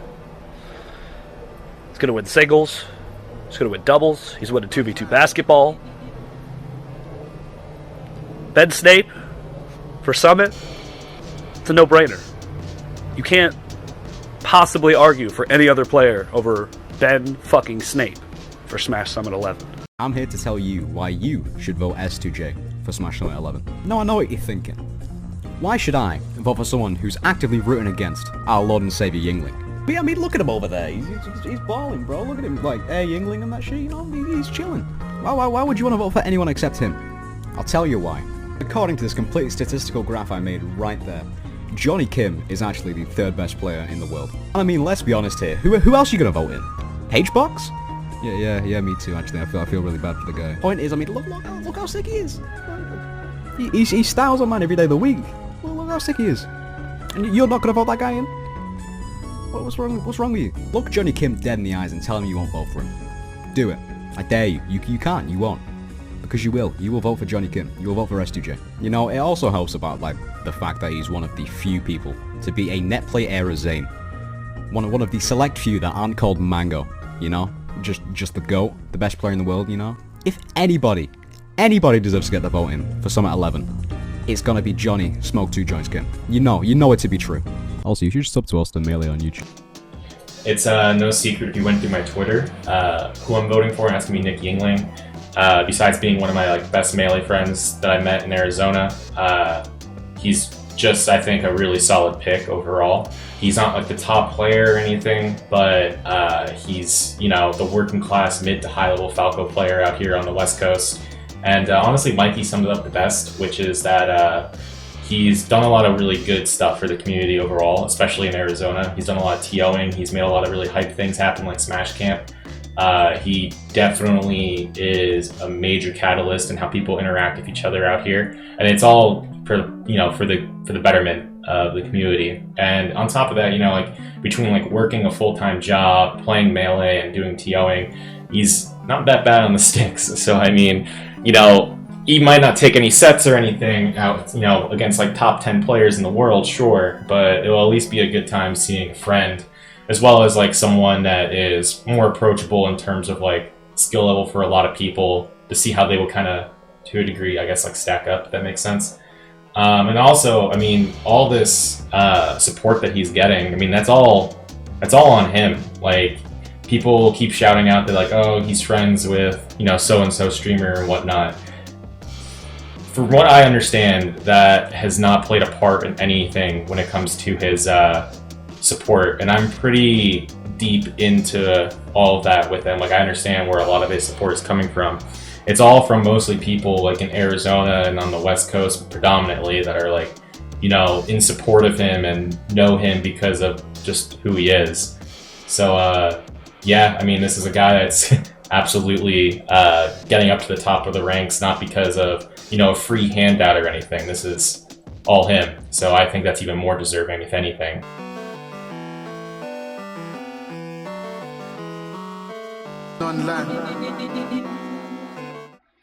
And wow, we're back. Do you feel influenced? I feel I influenced. spilled beer all over the place, so yes, gotta be influenced in some way. The LSD one was a roller coaster. At first, I was like, "This is really funny, haha," and then I was like, "This is too much." And then it came back around at the end, and I was like, "No, this is funny. This is good. This is good." Let's go, Non-binary Chad. Yeah, that's the part that won you back. I think so. I actually think so. My ears perked up. I was like, "True." My favorite was definitely the end one. The end, just serious Yingling bit was the first time where I fully got the whole Yingling spiel. He was just like, dude, this is the homie, and this is supporting the homie directly, and look at all the shit that he's been doing. Yeah, we try not to in the same sentence, I guess, switch between ironic and legit. Because you never know when we get out. Who's Nickling? Why you like Yingling? you have to kind of check the playing field, like what angle they're asking from. Are they asking in good faith or are they asking bad faith? If they're asking bad faith, hit them with Nick Yingling. They're saying, who is Nick Yingling? It's like, this is who they are. They say, what the hell is Nick Yingling? And it's like, well, what the hell is Nick Yingling doing first? It's time for Air Yingling. Baby. It's time for Air Yingling. We got him. All right, to wrap up Smash Summit voting, Jack, can you please quickly break down why the fuck there are SpongeBob memes all over my fucking Twitter feed? So because I have no idea. The Suns basketball team. Yes. Okay. Phoenix, Arizona. Yeah. Oh, they won. No, they lost. They just lost yesterday, but when they started winning, it was like, apparently I haven't been paying attention too much this year. Super upset. Super like they shouldn't have. I think they beat LeBron. I don't know. Sure. But big upsets. We know upsets. We know what that word means. Big upset. And one of their really good players tweeted out this image after they won. And so that's funny. That is funny. You can't see my phone. They know what the fuck you're talking about. Fish. It's the fish. Yeah. It's on your timeline. And so like it's the same energy. Like you thought we couldn't. You thought we couldn't. We're doing it. It's happening. We're doing it. It's happening. And Mikey used his just once from God on this campaign. Oh, just tight. once. And so it's like it might be that Mikey cursed the Suns. It might be. He had to choose. Sons. He had to choose. He chose his son over his sons. Damn. So okay, yeah, I understand now. Thank you. I would have never thought that was a basketball thing. I guess that makes sense though. All right, let's speed through some topics. Tight. All right, wheel of time. Wheel of time. Summit voting. We love it. 3, Let's 2, 1. spin it. Whoa! We did it. We were so on point. I can see from here. Me too. Pound 2021. We both said the wrong number. Shit. Don't stop streaming. Don't stop streaming. I was so embarrassed. All right, real quick. This is a quick one. The tournament happened. Pound 2021 online. Our friends hosted it. Huh? Yeah. A good friend of the podcast, Deer. Oh shit. I know that. Of Galint, and as well as friend and employee of the podcast, or of ALLSTON Melee, Nathan Sandwich. Oh yeah, who is one of the head volunteer coordinator for the Bender, was also a very big part of it. Nathan rules. The only thing I want to say is I thought it was cool that I see so many of the people who I thought were very talented coming up in this time get their due. VGPC was definitely like hands off and was like, hey, let's let the boys run it, and yeah, the gang did a great job. So the experts who've been running online tournaments keep running them. Yeah, it's tight. This is one of, people are calling the last online majors. And just, it's cool to see people still supporting them and trying to see it through to the end. Do you think people are going to still have big online tournaments? Hey, you should all support Galint Melee. I can't say much, but definitely check out the Galint Melee page at 7 p.m. ET tomorrow. Something might be there. I think there's going to be a division. I think that it's going to be there's going to still be online tournaments because they're cheap and easy to run. Yeah. And good experience. And there's going to be people that win a bunch of online tournaments, and I was like, but they've never gone to a real tournament. Yeah. And we're going to start to get into see me on LAN culture. It's going to be more credible. Because we had it before with net, old net play. Yes. Anthers. But we were all dismissive They could literally be, I'm first place at these online tournaments, right? They could be I think it'll be kind of almost a weird, borderless return to, there's this guy Mango's been winning tournaments. Nah, if he came to the East Coast, he'd get his ass kicked. It'll be like that with the net play champions. Nah, if they were at a real tournament, they'd get their ass kicked. It's just going to make the local talent so much scarier, I think, is what really how it's going to affect people are tiltingly good on net play now. And there will always be the people like Ben, the people like LSD, the people who are trapped in their region, and this is their main way to compete. Yeah, exactly. Yeah. I think there'll always be those people. Rick. But somebody won. Somebody had to be the winner. And that's the big deal. IBDW won, and it was his first major win. Who'd he beat? Oh God. S2J. Fucking S2J was in the bracket. I don't think he made that far. Is S2J top 10? None. According to somebody that was just on the podcast, number 3. Number 3. Mr. Number 3 says. Is he? He's definitely top 10. Top 10, yeah. I think he's considered 4 or 5 right now. So he's up there. IBW is considered 3. Yeah. Because it's a lot part. He has 2 Zain wins in this weird time. Oh. Yeah, that has a lot of No, weight. he has 1 Zain win and None has a Zain win. Yeah, None's the other person who's right there. It's considered it's basically like IBDW than the Falcons. It's kind of like the tier of where we're at right now. That could easily change though. No, that makes sense. He won. It was a bracket. You look it up. I don't know. It's shout out to winning your first. event, your first major. That's cool. Oh yeah, it was SFAT IBDW Grand Finals. Yep, is what it was. Yep. So I love SFAT. Yeah, I me love too. SFAT too. We're big SFAT fans. I came around honestly. A couple years ago. Did you have like a fan. mango at Big House 4 moment with SFAT?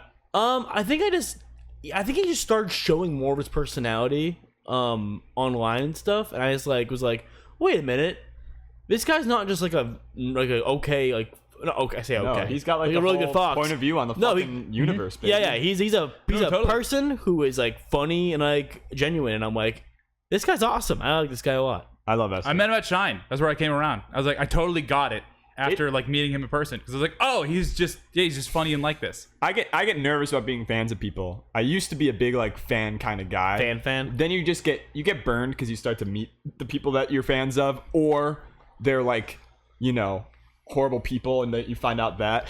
Yeah, that's and real. like I am still glad that after all this shit in the world, that there are like a couple people in Melee that I can feel like I'm a fucking fan of this person. Like, I'm gonna have a little bit of parasocial faith that they're not gonna be a shitter. And if they are, you let it go. You never knew them. One of my favorite relationships that I have is I love PPU.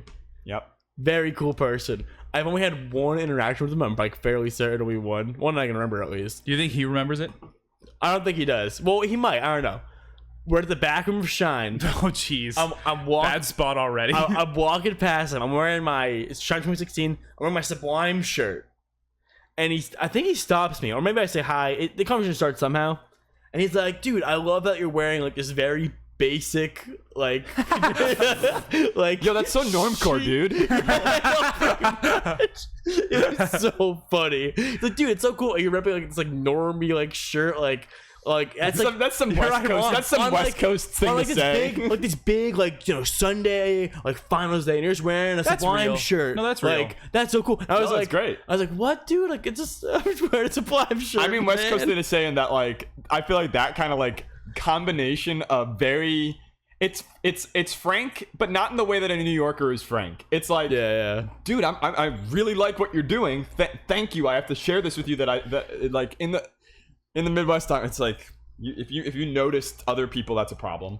Let's face it. End of the day, I know more about PPU. He knows about me. I'm some random guy saying hi. Yep. He's like, hey, cool Sublime shirt. That's cool that you're wearing that. Here's the reason why it's cool.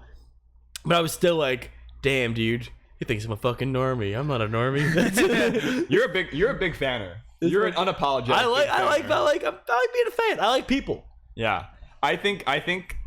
Yeah, you were always my counterpoint when people would say, "Oh, nobody likes." Oh, hey, I'm such a big fan. I was like, hey, that's not always bad. No, like it is weird when it's at like the urinal, but like if it's I used to feel really bad about big fanning people, and I'd look back at an interaction and be like, damn, I big fanned them. Probably the worst was when I was back up for Scar and Tough, and he made me go get coffee. Oh, that I heard about that. I got big fanned. I've definitely made it a point for myself to not do that. Like, and if it is like it's I didn't say I was a big fan. He could just tell with everything about my face in that moment. With you guys, it was like a thing, because like you guys deserve this. You guys probably don't get it, so it's like I'm gonna do this for the bit, right? As much as it is. It's a meta big fannery. Because like we are a big fan, but like I'm not the type to do but that. Wink. My biggest advice is if you're going to your first major and you wind up in a hotel room, don't be the person to walk up to the top player and say the thing. Just act cool. And if you just treat them like a normal person, they might be more. What if I don't know how to treat people like a normal person? Dude, everyone knows. Don't go. What if I'm fucked? Then don't go to a tournament. Fuck. Learn your skills. I don't know. End of the day, like it just takes awareness. And totally, if you can, yeah, it does. And like I have no problem just being like, hey, you're awesome to people that I know, because like I'll do that to like someone I met at a bar. Like, oh, you're fucking great, dude. You're awesome. Like. And if you're normal about it, it's cool. And if I'm like, hey, can we like go get dinner? Like it's like, no, what the fuck? Like friendlies right now? The middle of like no. The best compliment I've ever gotten is a top player asked me, "Are you here for the tournament?" And I was like, "Oh, fuck yeah. That is fuck tight. yeah." Do you ever have to pitch to adults in the vicinity of the tournament what you're doing? I've done that when I worked for Smash GG, when I was working the Smash GG booth. Yeah. And I was like, fuck it, dude. I'm gonna be yelling for Smash GG right now. And that was different. I don't mean pitch. I mean like you're in an elevator with some old dude, and he's like, "Oh, I know what you mean." Yeah, totally. I'm definitely the type to be good at explaining that. What's your pitch? What's your all right? So literal fucking elevator pitch? You know how basketball or college basketball has the bracket? We're like that times 300, and then people usually just get it. Yeah. Have you ever done a pitch? I'll be wearing my badge, game around my brain, holding a controller, say I don't know. That's good. That's really good. What's going on? What are you here for? I don't know. I'm definitely the type tuck the badge in as soon as I get out of the venue. Not gonna lie. I know. I mean, if I'm going out. Well, I mean, like in the elevator, it's like I'm going to the venue. Honestly, the last thing in my life where I felt like this was like Boy Scouts, where it's like you'd go back to in high school, and you'd go back to school, and like it was actually pretty diverse in the sense of social strata. It was obviously mostly like just it was all guys, but but like there's the football like quarterback, and like you'd lock eyes in the hall, and it was like a fucking Ferris Bueller movie. Is like, I know that you know that I know that we are both fucking Boy Scouts, and we wear handkerchiefs on Thursdays, and then you just move on. It's like there are secrets among us that the others don't know. You know the feeling when you're in the elevator and you judge the other people. You're like, you're here for ultimate. I'm not gonna say anything. We're both gonna go to separate rooms and not say anything, and they'll be like, "Are you here for Melee?" It's like, "Oh, all right, you're good." Yeah. I totally judged you based on the. That's totally real. And let me guess, you're a Rob player. I'm not. I'm fucking about. All right, IBDW won. Congrats. Yeah, good job. Congrats. Moving on to the next topic is. I punched it. Nice. I punched kids. Oh, favorite commentators. All right, we put out a tweet. You added this. I did. We put out a tweet today that got a lot of traction. Which one? The other one. Yeah, we put out a couple tweets. Put out a tweet about favorite commentators. So I'm going to ask you guys real quick. You can answer with either two different ways. You can say your all-time favorite commentators and why, short answer, or the people who you think are drastically slept on. Up to you how to take it. I will say just up front, Lovage has been one of my favorite commentators in recent times. Yeah. Just because I feel like he's one of the types who you can put him on with anyone, and I'm gonna enjoy the broadcast. So I, kind of a normie answer at this point, honestly. Previously, it was like, Lovage is on. Who's that guy? But now it's like, he's a staple name at the Summit roster. But I still genuinely enjoy the things. I honestly think it has a bit of like the Slime and Ludwig factor, which we got a lot of replies to that, where they can make any match interesting, no matter if it's Peach Puff. And I do feel like that is a quality that I admire in commentators, and I think Lovage has that. The other one that I would say is Wobbles. I think Wobbles is dope. I could literally listen to Wobbles talk about any matchup endlessly. For whatever reason, I just feel like he is not the type to be like related to Ice Climbers. He just relates it to Melee every time. He's a Melee player. That's for a sure. skill. Yeah. That's definitely he's a skill. Melee player who chooses Ice Climbers in bracket at a point in time in his life. Yeah. But those are just the two off top that I just thought of right now. Yeah. What you got, Jack? Yeah, you're the commentator here. Yeah, and I've been a commentary organizer for a bunch of tournaments. So I'll start. It's tough because to me, I always think about it as like a bunch of flavors of this broadcast that I'm putting together, right? And I want to have different flavors for different kinds of moments. And so to me, the best commentators to me are the ones that like meet the moments that like. There's sometimes little moments where you're like, this is what I'm here to fucking do, and it's time to like share my point of view and make it merge and make this moment like crystallize, and it's this beautiful thing. And some commentators are not on the right sets for that, and some like miss whatever. Underrated, I'm gonna start with though. Parzival in the Midwest is super underrated. Spit facts. I'm gonna pull up the roster because that was how I moneyballed the shit out of Full Bloom roster. Just stacked it. Yeah, Full Bloom. One that was on my underrated list that I think is probably because of you is at least me seeing them. Wang Chang I think is fucking phenomenal. Wang Chang was someone that we put on for the Bender because we were like, oh, this dude's super funny. And we put him on very different broadcasts both times. We put him with like Sean and Val on volleyball, and he fucking killed it and had a great time. Definitely two people that he'd never met before, just hanging out playing volleyball. And we gave him a cool spot for singles the next day, and he killed it both times. And yeah, he's definitely someone that I think is super good. Yeah, Parzival, Webbs is perennially underrated. Even when he seems to be just stuck in like Webbs is so underrated. Webbs is so underrated for like forever. Let's see if I can load up a sheet. Full bloom 5 schedule for. Yeah, he commented that one summit, and I feel like that was possibly the biggest exposure besides like maybe Evo. Evo gave him a bunch of spots. He's done like some shines too. I think it's some like yeah, he very... did top 8 of Shine, right? I think Webbs and Zoo. Yeah, you're right. Frigid from Indiana. I think also underrated because his reputation was bad for a while is still Fendi. Just not because he's not well known, but I still think he's underrated. I think there are many sets where like Fendi was the man for the moment. Totally. I think about Shine 2018 when we got to like commentate Zain winning against HBox for the first time. Like Fendi was the man for the moment. Like Fendi had followed Zayn's career, like people like they modeled, they talked to each other about the game. Like the down throw down tilt meme was like a little bit of something that came with both of them. This like Virginia area, like him having a big boner for Marth. Even me, that summer I had seen Zayn like get better and better versus HBox. I commented like 2 out of the sets and saw all 3 of them, and every set he got 1 game better until he finally beat him at Shine. And it was like there was like after that I was like, well, I'm kind of done.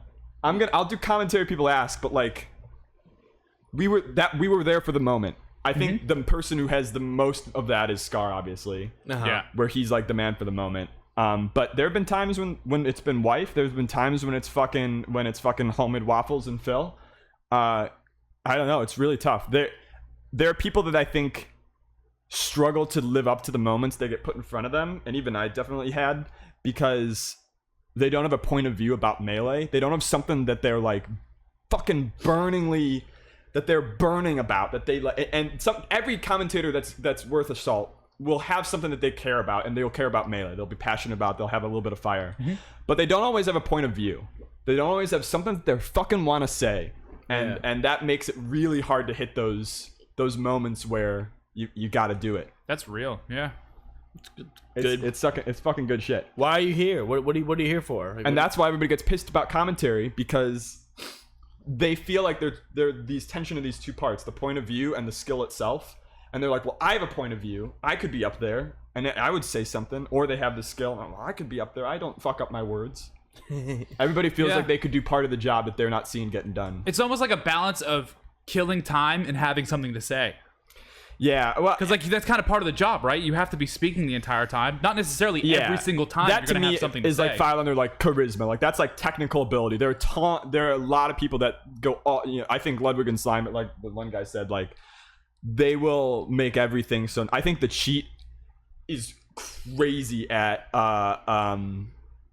picking his spots. I really hope he's going to Summit. I have no idea, but like when we did Rishi's Jungle Jam. It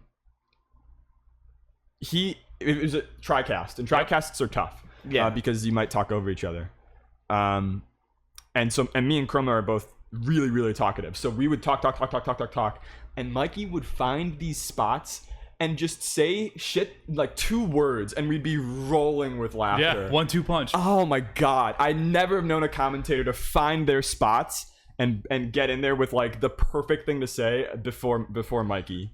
It's like insane. I hate to break it down like this, but the correct way to do the reference. You know what I mean? Like there are commentators who just like spew references, and maybe it's not always on point. But like being able to relate the feeling of Marth F smashing to like something like funny and that's actually relevant to the match is definitely one of the things that I think Mikey's great at. Yeah, I think I always do that because that's how I talk anyways. Same. So like it's hard not to, because I'm literally like, hey, remember seeing this? The key though is when you're making the reference, it's a little bit like wearing a graphic tee, where like you don't want it to be that if somebody saw the graphic tee, they'd be like, what the fuck is that? It should be independently good, and then if you know where it's from, it's like a cool little treat. Like, holy shit. That's literally how we make Melee merch. I know. That's like literally the exact thing. It has to be wearable. Wisely had a tweet that we've defined everything we've make Melee merch off of, where he went on a date, someone said, oh, it's a really cool hoodie. And at the end of the date, they were like, is that Jigglypuff? Like that's exactly the fucking They point. shouldn't know it's Jigglypuff unless they know it's Jigglypuff. Totally. Yeah. Totally. And but the they whole should still time- think it's cool and wearable. The whole time they're like, man, I think that's Jigglypuff. Yeah, when God, I just had a flashback. My girlfriend went to 2 tournaments with me, Shine and Genesis. We went to Genesis together as a kind of like vacation, and she saw like Jigglypuff cosplays in both events that were like scarring. My God. It happens. It happens. One in the event and one at an after party, and like you can. It was weird. Even the Jigglypuff hat can be a thing. Ryan, who do you think either favorite commentator or drastically underrated? You know, I mean, the favorites. I'm a big fan of like just what we have in rotation for our top 8s and stuff. You know, like your Scars, your Tophs, your Lovages, Your Matt.Zebs. Your Matt.Zebs, of course. I mean, to call out any specific, end of the day, when I'm listening to commentary, I just want people to be excited about the game, and for me to be with them in excitement. With them in excitement and with them in laughs. That's all I want. That's all I'm there for. I don't care if they mess up a fucking tech thing. I don't care if they miss a part of the game. As long as I catch the really hype parts and then they fucking like talk about it and like do some like little, just basic like thought. Just like it's so absurdly subjective. There's so many ways to fucking do it right. Yeah, like it's just any kind of like just if you can just like analyze this thing for me, like cool. Like let's just talk about it. So to me, like I guess to throw 2 names out for like kind of in the rotation, I love Slime. Slime's fucking funny as shit, and he does give me that stuff that I like. And for underrated, like I just put Jim Jam Flim Flam on more shit. Yeah. He's so fucking funny and like smart. Like oh god, I love that guy. He's really good. He's like Mikey. He has that same energy of like picking the spots. There's something in the fucking water in Arizona. And he can do like just good commentary too. Then it's like he'll relate to something that everyone gets, and it's like, dude, we're just hanging out, watching some Melee, and like having a good time. And like that's what I want. That's what I like to do when I watch Melee. Have a good time. So that's me. Yeah, Jim Jam Flim Flam's awesome. We put him on top 8 for I think I saw for volleyball. That was so funny. And the entire time he had a whiteboard behind him. It was drawing stuff on the whiteboard, and then he commentated top 64 the next day, and he left the whiteboard the exact same and would just relate it to things as the volleyball thing. He also like opened up the stream just like, hey guys, I've been looking up volleyball terms, so I'm gonna like try out those as we go around the stream. If you like the volleyball terms, like, comment, subscribe. Like he literally did this whole That bit. sounds like the same energy as the first Rishi's Jungle Jam, where it was like, it's just this beautiful chaos of there are no expectations here. We get to define the terms. Totally. And like Jim Jam Flim Flam is like, I'm doing it this way. This is the Jim Jam fucking show. Totally. God. Oh, that's so sick. Yeah, there are a lot of people that are good that like I think the problem is that we've got good people who are also familiar with the audience, and so it's tough to get new people. It's really a grind to get new people to shake. I think Webbs was overdue to Summit by like 2 or 3 years. Like he should have been there at Summit 1 or 2. And it took him not to gripe. They, you make your decisions the way you make them. I don't know that info. Even with commentary now, like booking people, like it's so easy to book like Toph and Lovage because they're just like they are close. They're down to do it, and like they are really fucking good, and like people like the commentary. So I think what they need to test, and I hope that they try, is like, does it actually change your viewership if the commentators have the most followers? Can we just pick the people we like and say fuck it? Like I don't know yet. I think that was kind of our semi idea at Full Bloom. Our priority was like we wanted 1 or 2 notable people, but the other priority is, are they good and are they easy to work with? Like if you ever wonder why a commentator you don't like gets a gig, it's because they probably showed up and somebody else like didn't. And they responded very quickly to that DM. Like, totally. People don't think like TOs. Do you know how if I have a great commentator everybody likes, but they don't show up, they are useless to you and I.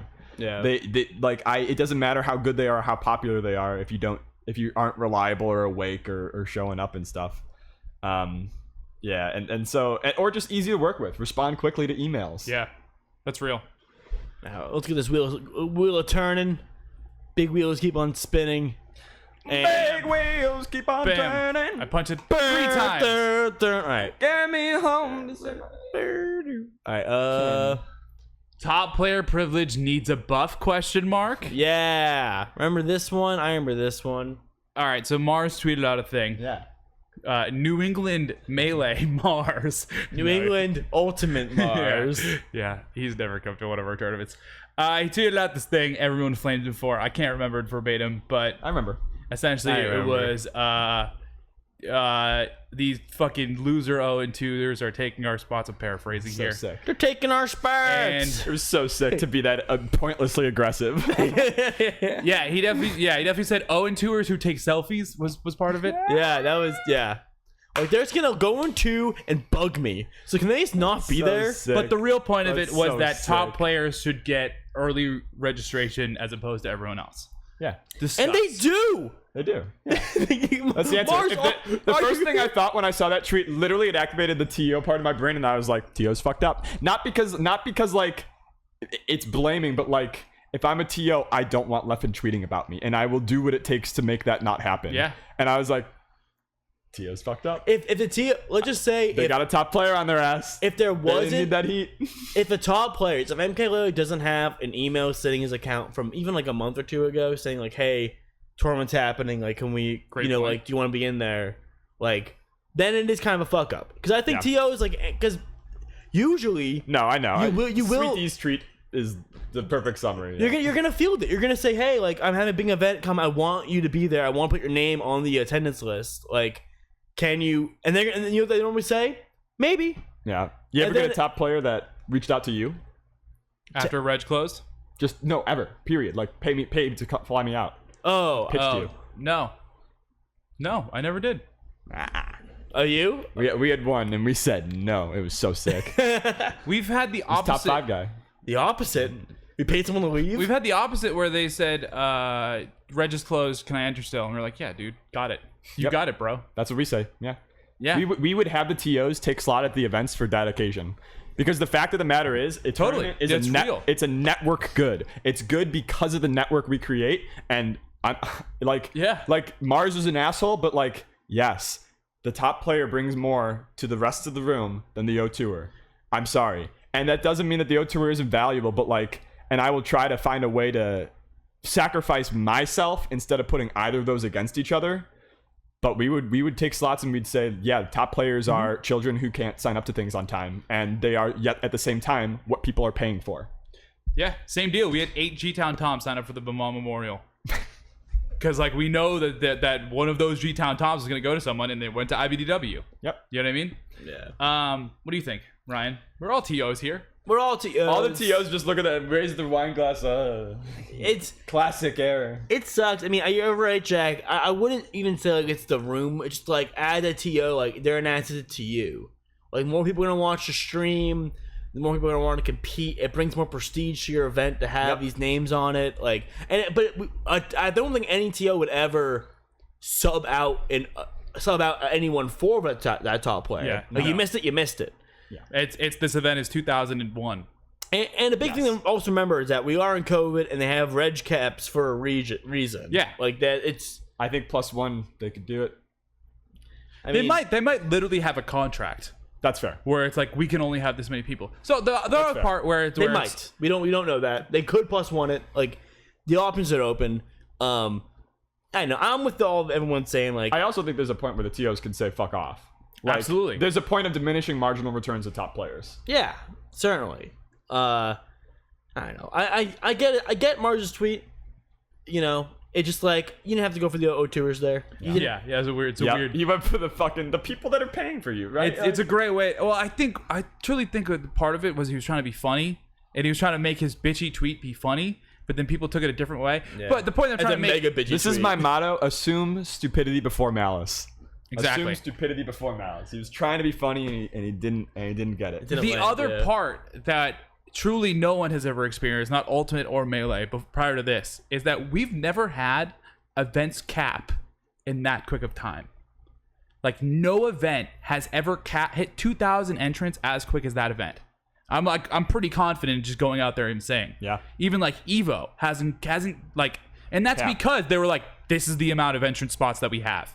Get in or get out. Yeah. So there was part of that where it's like suddenly, like from Mars' side, like when is the event? Like Mars registered for this event. That's the other. Is it a month from now? I don't know. 2? I think it's July. Don't know. None of us are going. That's how we all know. Yeah, I think it's somebody in the chat let me know because that does matter. Because I think caps should be looked at relative to when the tournament is, not when you announce it. Because if CEO, I believe. We're talking CEO. about Riptide. Yeah. So if it's like 3 months from now, his tweet was about CEO though. Yeah. If it's like if the one that capped is like 3 months from now, then capping now is like pretty impressive. But I think it's been done. But if it's like 2 months or 1 month from now, like absolutely, events have capped a month or two before that. True. I guess I mean from announcement of this is open into to caps. But I think the pressure comes from the other end. Yeah. So fair. So if I announce an event, They saw the opening. Like Smash Camp just announced, they're not going for 9 months. They are not gonna. If they hit their cap like tomorrow, I'd be like, what the fuck is? And they might. Yeah, it's not even open yet, right? Shit. It's I mean, open. they're already raffling off yet. spots. They're raffling off spots. Like, Yeah, which already it's in makes it December kind of 20. like- Shit. Yeah, Damn. December. It capped for December. CO in That's December? nuts. That's fucking nuts. Then. Yeah. So that's nuts. So, but here's the other part where Mars is regged for this event. His direct point, which he didn't at all like really even talk about in his tweet, was that he's mad that he regged for this event and he's possibly the 1 seed and didn't know that prior. And like maybe there's the opportunity that there's only 3 PGR top 100 players going, and that he's like, well, I just regged for this event. Do I even want to go?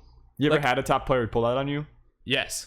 I've had plenty of number 1 seeds bail 2 days Terrifying. before. And then the whole bracket gets fucked. It's a whole thing. Like, I hate to say it like this. I think dude's kind of right. I think he said it in the way to make everyone fucking possible mad at you. And like, I truly think he was just trying to be funny, and it's just, like, people didn't take it as funny. You know, you didn't slash S at the bottom or whatever. But like, if events are capping that quick, I do think that you gotta at least send the DM to those top players. Granted, CEO might have literally done that, or even if CEO didn't, Riptide might have done that. Like, they might have like literally done They're part of the show. what he's You're putting on a asking. show that you're selling to advertisers. They're the lead actors. Like that. Obviously, you could get a random that walks onto the set from out of nowhere, but probably not. Yeah, but calling them Owen tours who take photos with top players is a great way to get every TO and every single person who goes anywhere from 0-2 to like 4-2 just mad at you because you're saying that I value less than you to the event, which I don't. You might value more than me to the stream and even possibly to other entrants entering. But if the event is capping, like, the only thing that you're worth is for the stream. I mean, right? I think it's a bit of a because, like, yes, but then why is the stream important? Why are you prioritizing the stream over that person? Mm-hmm. You eventually it comes down to you are valuing one over the other. I think that the thing though is like, yeah, I'm also valuing electricity in the venue over like you. Like you as a TO, you just have priorities that you need to check for the event to work when you reach the masses, whether they be online or in person. And like, I will trade some O2ers if I need to make sure that we all fit and have like a lot of room, right? Whenever I make a choice to have a lower cap for more space per person, I'm saying fuck you to some O2ers. I'm just not saying it to their face. Yeah. You're getting those top players a pre-reg I'm making a choice about the experience. Yeah. Yeah, and it kind of goes back to what we were talking about way earlier, where if you throw your controller in losers round 1, it's kind of different throwing your controller in grand finals. Yeah. Like, and there is some inherent level of you matter more to this specific part of the event, and like that can exist, but never put that versus an entire group of people. Yeah. Because that just makes it that your point's invalid now. Yeah. If your point was just like, God damn it, why aren't TOs messaging top players so that we can get like, if that was the whole entire point of it, it just wasn't that entire point of it. Yeah, because people try to be funny. That's fine. That's life. You fuck up the wording and you have to wait until somebody gives you a chance and be like, it's not the worst argument. Yeah, okay. But hey, maybe he was directly trying to be a dick. Maybe he was trying to maybe that was the entire point, and I'm reading it wrong. You know. No, so let's all know, guys. Don't take a picture of me. So I'm in my PJs. I'm playing Samus with no clothes on. Leave me alone. When Mewtwo King tried to like, hey, can you pay for me to come out? We would it's like, if you want to come, you can come. We're not gonna say no, but like, we're not gonna pay to you fly out because the amount that you add to the stream is not worth the increased labor of dealing with you being in 4 brackets at once. Totally. We would literally try to, because we had such a small cap and such like a small crew that like any complication is so scary. And we were like, no, we got to keep this streamlined. We're not gonna pay for the complication. You can come and complicate it, yes, but we're not gonna pay to make it happen. Right. Totally. Yeah, Right. it's totally real. And it's a fair thing to ask, like, hey, pay for me to come out. A lot of players do it, but like, you know, you got to make sure you put in a good bid. Yeah. And even that, there's a reason why we listen to Leffen's grievances.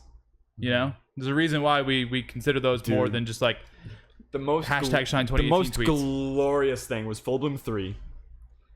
Leffen signs up at the last minute because there was kind of a gap in tournaments, and he and Ice fly out first to New York, so they're tired. Then they have to fly to Chicago, so they're tired. Then they have to fly to Indianapolis, they're tired.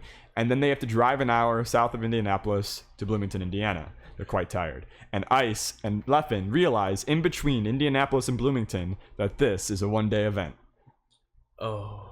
Now, it's HTC Throwdown level stacked. So it's a good one-day event. But HTC Throwdown is sponsored by HTC, a mega telecom company from Taiwan, right? Like, it isn't hosted by Smash at IUB. And there's a picture somewhere on the internet of Ice going in his car as he realizes what he's driving to. And Leffen starts shitting on our seating, starts shitting on it being a one-day, all this blah, blah, blah, blah, blah. And we're like, this is the nightmare that like we foresaw after Pissgate. After PPTO and after Ian's, there's a documentary on YouTube about it. And we run the tournament, and it's fucking 3 hours early. Take everybody out, all the top players, go to the bars. It's a college town. It's fucking lovely. Leffen has a great time. Tweets out something I've never seen him say before. I was wrong about Full Bloom. It was actually a great time. I'm gonna come back again. Oh, did he? No, but he said he would. I think he would have. I think he he had a conflict. Yeah, and he was actually pretty good about like telling us up front. That is tight. Hey, I love people that can admit when they're wrong.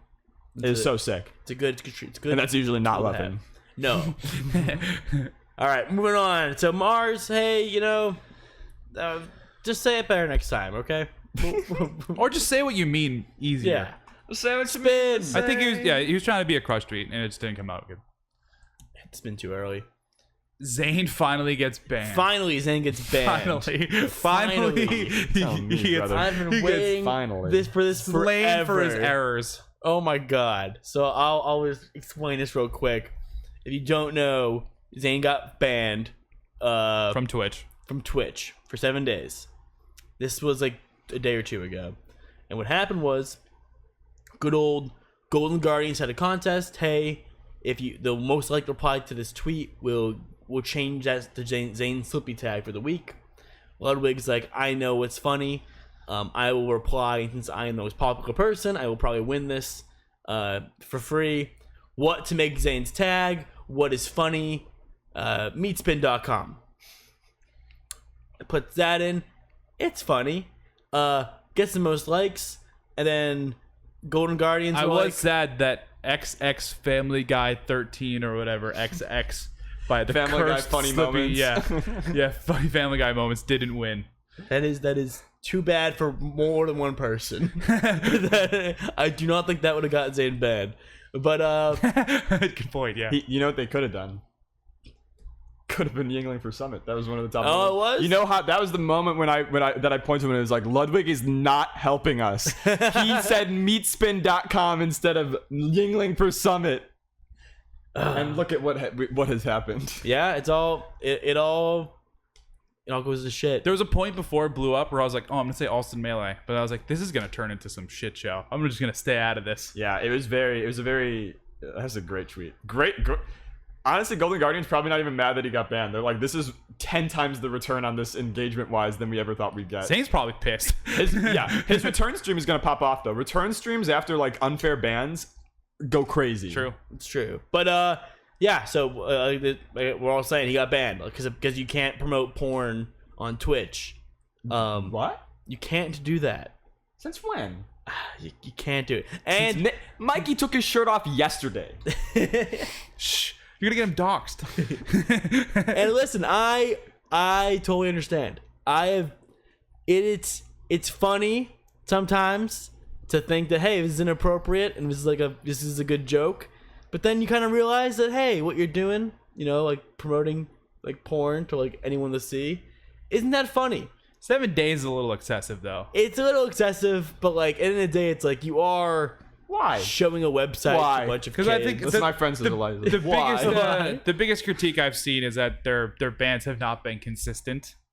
But why is it bad to promote porn on Twitch.tv? Oh, because kids watch. Yeah, because kids, that's on the fucking internet. No, because they have sponsorships. But you're promoting. That's the real it. thing. Is the Because there's an difference. ad that plays before Zane's stream that says Coca-Cola why do they care? or the soup thing. Because they're gonna. That's the one thing that's gonna happen is Twitch is gonna eventually get fucked for advertisement stuff. Because Coca-Cola, get fucked. YouTube got absolutely fucked, and then we're gonna have Stream for Kids where people aren't gonna be allowed to talk in Twitch chat if you're streaming to kids. That's gonna be a thing that happens. It's happening with like the entire internet. So what I'm talking about is if you make a YouTube video and you click the yes, this video is for kids, no one can comment on that video because that is YouTube's answer to saying that kids aren't saying bad shit or being led to bad shit. Kids can't learn the F word if it's not in the comments. Yeah, which isn't necessarily like true at all, but that's just their easy answer to it.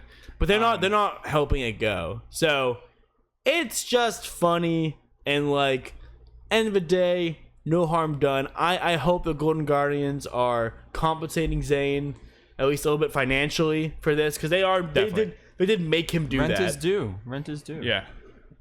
But as far as the sub count goes, obviously that's gonna go down this week. And the only really good thing about it is that if this had happened a week later, Zain wouldn't be able to go to Summit. Like, because if you're banned, you can't go on another stream. Oh wow. So like, if this had happened any later, that would have been literally an entire argument. Yeah, like everyone would have been an argument. We're happy. I would have loved it. Yingling takes Zane's spot at Summit. So we're all happy that it didn't happen. Then it's okay. Yeah. Yeah, definitely. When I saw it, I was like, takes his seed. Dude, I checked my calendar. I was like, win a Summit. Oh my god. Oh no. I think they would have figured out something. They would have like put a bag over his head. They would have put like a wall in front of him and like so you can't see it. This is different. Don't test me. What are you talking about, bro? Yeah, They would have Project M. But you have to play Roy. Project M. This is P+. Come on. Even if it is funny, linking porn and Twitch isn't good. No, it's not good. This feels like a lesson that you've learned. No idea. Maybe the hard way. But we've grown and we know the problem now. And Ludwig, we're with you. Alright, spin the wheel of one option. Oh no, I can't read it all. New vid. I can't believe you read that. What does it say? New vid. Oh, new vid. Oh yeah. So what is this? Oh, what a good way to end about. No, we didn't do Top 10 alter egos? YouTube video. Yeah. Yes. Oh, you're a fan. Yeah, we made top 10. Oh, thank you, Petra. Appreciate it. We made this video, top 10 alter egos. It was cool.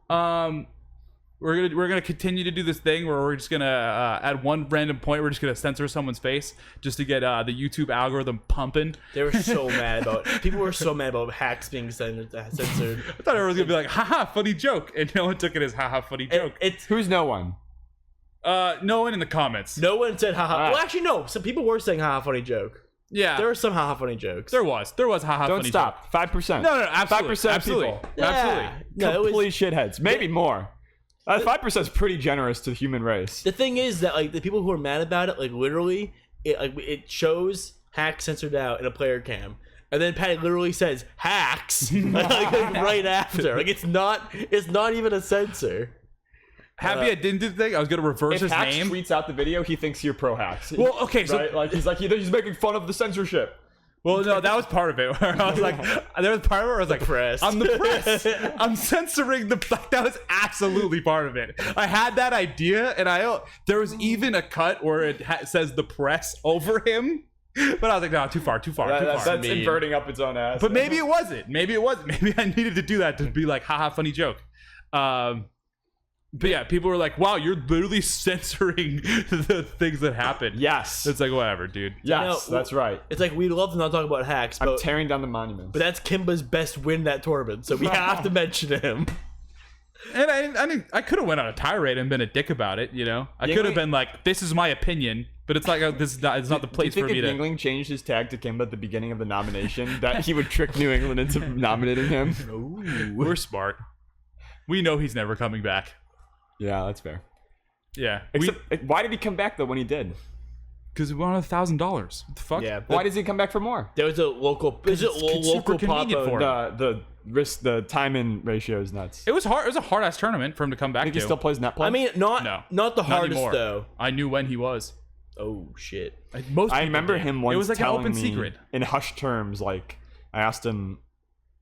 We actually rode Uber from Indianapolis Airport to Bloomington when he came to Full Bloom, and I asked him if he liked his major, and he was like, "Don't tell anyone." Yeah. I love my school, dude. Yeah. No, yeah, he's doing work full time. Last I heard of him, he has a big beard and long hair, and he wears like leather coats and stuff, like big jackets, and you probably wouldn't recognize him in public, and that might be on purpose or not. That's sick. Just the way he likes God. it. Yeah, It's so sick to leave all this shit behind. I both envy and like it's such a like I love being here, but at the same time I envy the like. I'm like shit. How do you do that? I was just watching like Godfather. the Melee Stats podcast last night, and good old Save as an Untitled. Save as an Untitled was on the show, and that was the whole bit. It was like he's like, yeah, I'm done. I've been out of Smash for a year now. I had almost no contact. The whole episode was just Melee Stats catching him up on everything that's happened, pretty much. And he heard some of the memes and stuff, but like for the most part, he's like, no, I'm just like doing music. I'm like running a lot and like just a lot happier. Well, it's a little bit scary. It a little bit invites the question of like, is any of this healthy? Is it time? Is it time? Is this okay? Are we okay? I think. Has anybody ever been worse off for leaving? Yeah, totally. If you write a fucking 12-paragraph twit longer about how much you could have missed the Smash scene, you're probably gonna be back in 6 months. But that's like it's a little bit like that old censor face over Louis C.K. joke. No good marriage ends in divorce. So like people leave because it's not working for them, and hopefully if you like. People will stay if it is. I love your intro sets. We're gonna post a Louis C.K. 30-minute special, but censor his face. Like you did the axe thing. Just the press, yeah. Yeah, exactly. No, but like I think some people have multiple passions, and they're pursuing one. And like, there's a lot of people who are just like, "Snap, I'm doing this now." Your brother's like that. I referenced Zach Katowski as this, where he's just like, "Oh, I'm doing music now." And like this is what I'm doing, and like I admire people like that. I think I'm a little bit like that. I don't know if fully, but I definitely see the vibe of just like I'm doing this now. Like I'm completely off that train on this boat now. This is what we're doing. And I think if that involves like, if the more I interact with these people on Twitter, the more likely I am to go back to that. Then I need to leave this thing. Yeah, I love going home to Zach. This is a new thing every time. I was asking, like, what are you up to right now? It's like, I'm running to this game right now, and like, I'm working out. I quit smoking, but I'm eating fast food now. It's like all kinds of like weird updates. Like, okay, cool, dude. It's like oh, Ms. Kiff. It's like, didn't see that coming. Like, cool, dude. The inventor of the snow meter combination. I'm kind of thinking about it more and more now, and I am kind of wondering if like we're gonna find out in 50 years that you can be like a gameaholic, a video gameaholic, in the same way that you're an alcoholic, and like we just didn't know, and the whole time there are people that just like should have taken like a break from Melee. Like they should have not been having that be part. I think that is one of the nice things though of the Melee scene is you can be involved in so many different ways that if you feel like one part of it is unhealthy, you might just be able to lower that knob. You might just be able to say, oh shit, like for me, like I was like, competing is the worst feeling in the world now. Entering a bracket feels like the most stressful, anxious. Like, why would I just invite that into my life because someone says you have to do that to be a real XYZ? But I could be in my room, put on a different name, go on ranked, play Melee till I'm satisfied, and play friendlies. And then everybody in friendlies is like, shit, you're kind of good. And I go, don't see me in bracket. Yeah, cool. That's fine. I mean, this is even like to rope back to the vid thing. This is even like a main part of pretty much every intro and ending of our videos. Is that you know we can make this whole entire video about the narrative of why this matters to the competitive scene, but that doesn't necessarily have to affect you directly. Like you don't have to treat this game as seriously as like SUJ does, because maybe you're getting something different out of this game. Maybe you want to become the TO, just don't subconsciously know that. Like we were talking about earlier. Like there will be a point where it snaps and you just realize why you're here. Pissed at these shitty streams.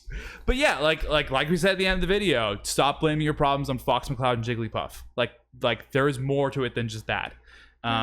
And yeah, I stand by those words. And yeah, I think there's a tradition in like literally every fucking. I did it in both of my like little mini docs too, where like every Melee little mini documentary ends with, but really it's about togetherness and family. Totally. It's literally like Fast and Furious. It's like we did all this crazy shit, and then Dom turns to the camera. It's actually about family.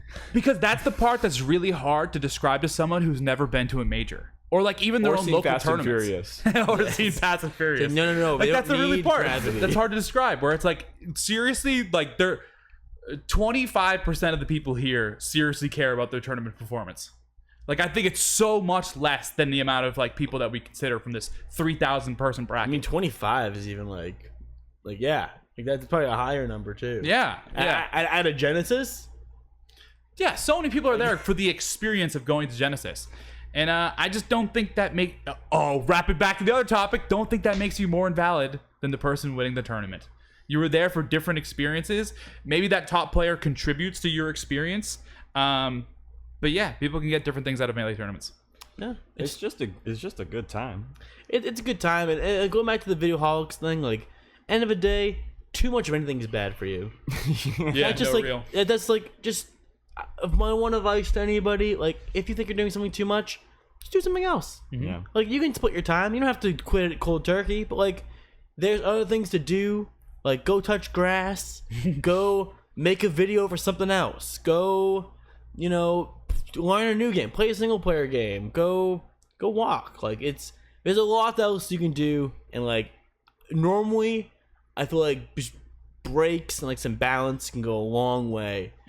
For yourself. Play a little Samus. Yeah, play a little Samus. Go crazy. My therapist said you should play Samus. Play the robot. The gun. Recovery takes no. Her recovery takes so long it'll give you time to lower your heart rate, and then you can get right back in there. Nice, cool 80. It's like actually the reason I play Samus is you have way more opportunities to win the game than the other person. You could slow it down. You could just breathe.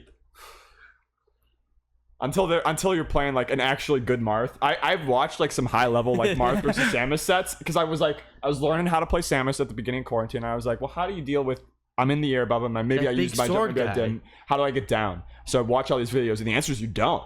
You're fucked. Yeah. It's over. You already fucked up. Yeah. If the Marth's on the ledge and they back air you recovering, you should just forfeit the game. You're not gonna win. Or if you're like above the stage. Now they're obviously if they like fuck up, but like if they play like decent, you just already fucked up. And if they know the mini game, it's hard. Yeah, it's hard. But I think that's it for us. Yeah, I think we did it. Don't take Melee too seriously, and if you're even taking any part of Melee too seriously, take a break. If you're taking TOing, if you're taking commentary, if you're taking any different parts of these jobs, Summit voting, just take a break for a minute. Take a break after what time tomorrow? Thursday at 3 p.m. EST, I think. 3? If it's been 3 every day. So I think that would probably continue. Okay, 3 o'clock tomorrow. Vote Yingling or today or yesterday, depending. Vote who you want. If you liked our pitch, vote Yingling. But it's a fucking democracy, and there's no. In my opinion, there's no fucking bad answers. That's the whole point. The whole point is you are telling us how much you care about your answer, so it can't be bad. Also, if you're watching this in the future, go to Gallant Melee Online Summer. Go to there and maybe check out the tabs. Maybe there's a new tab that wasn't previously there. Don't check it right now. Yeah, not right now though. If you're in the current. If you're in the current times.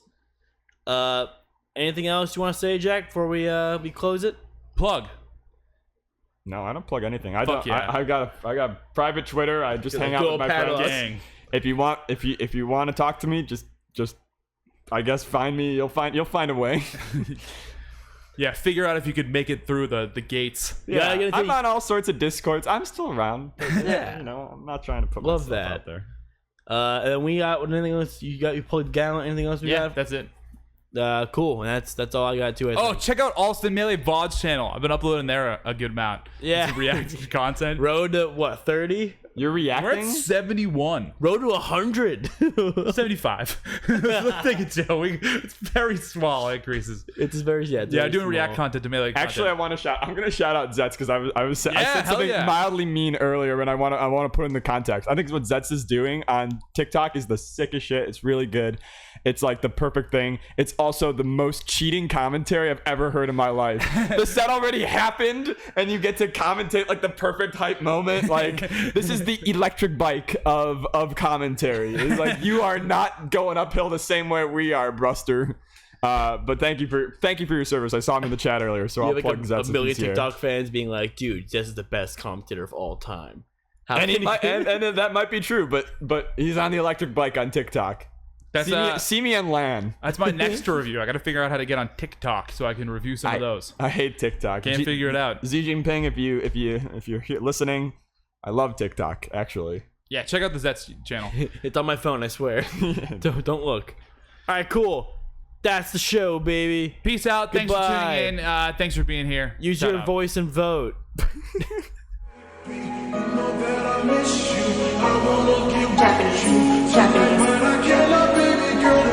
Suicide. I just wanna kiss you, but I can't right now, so baby, kiss me through the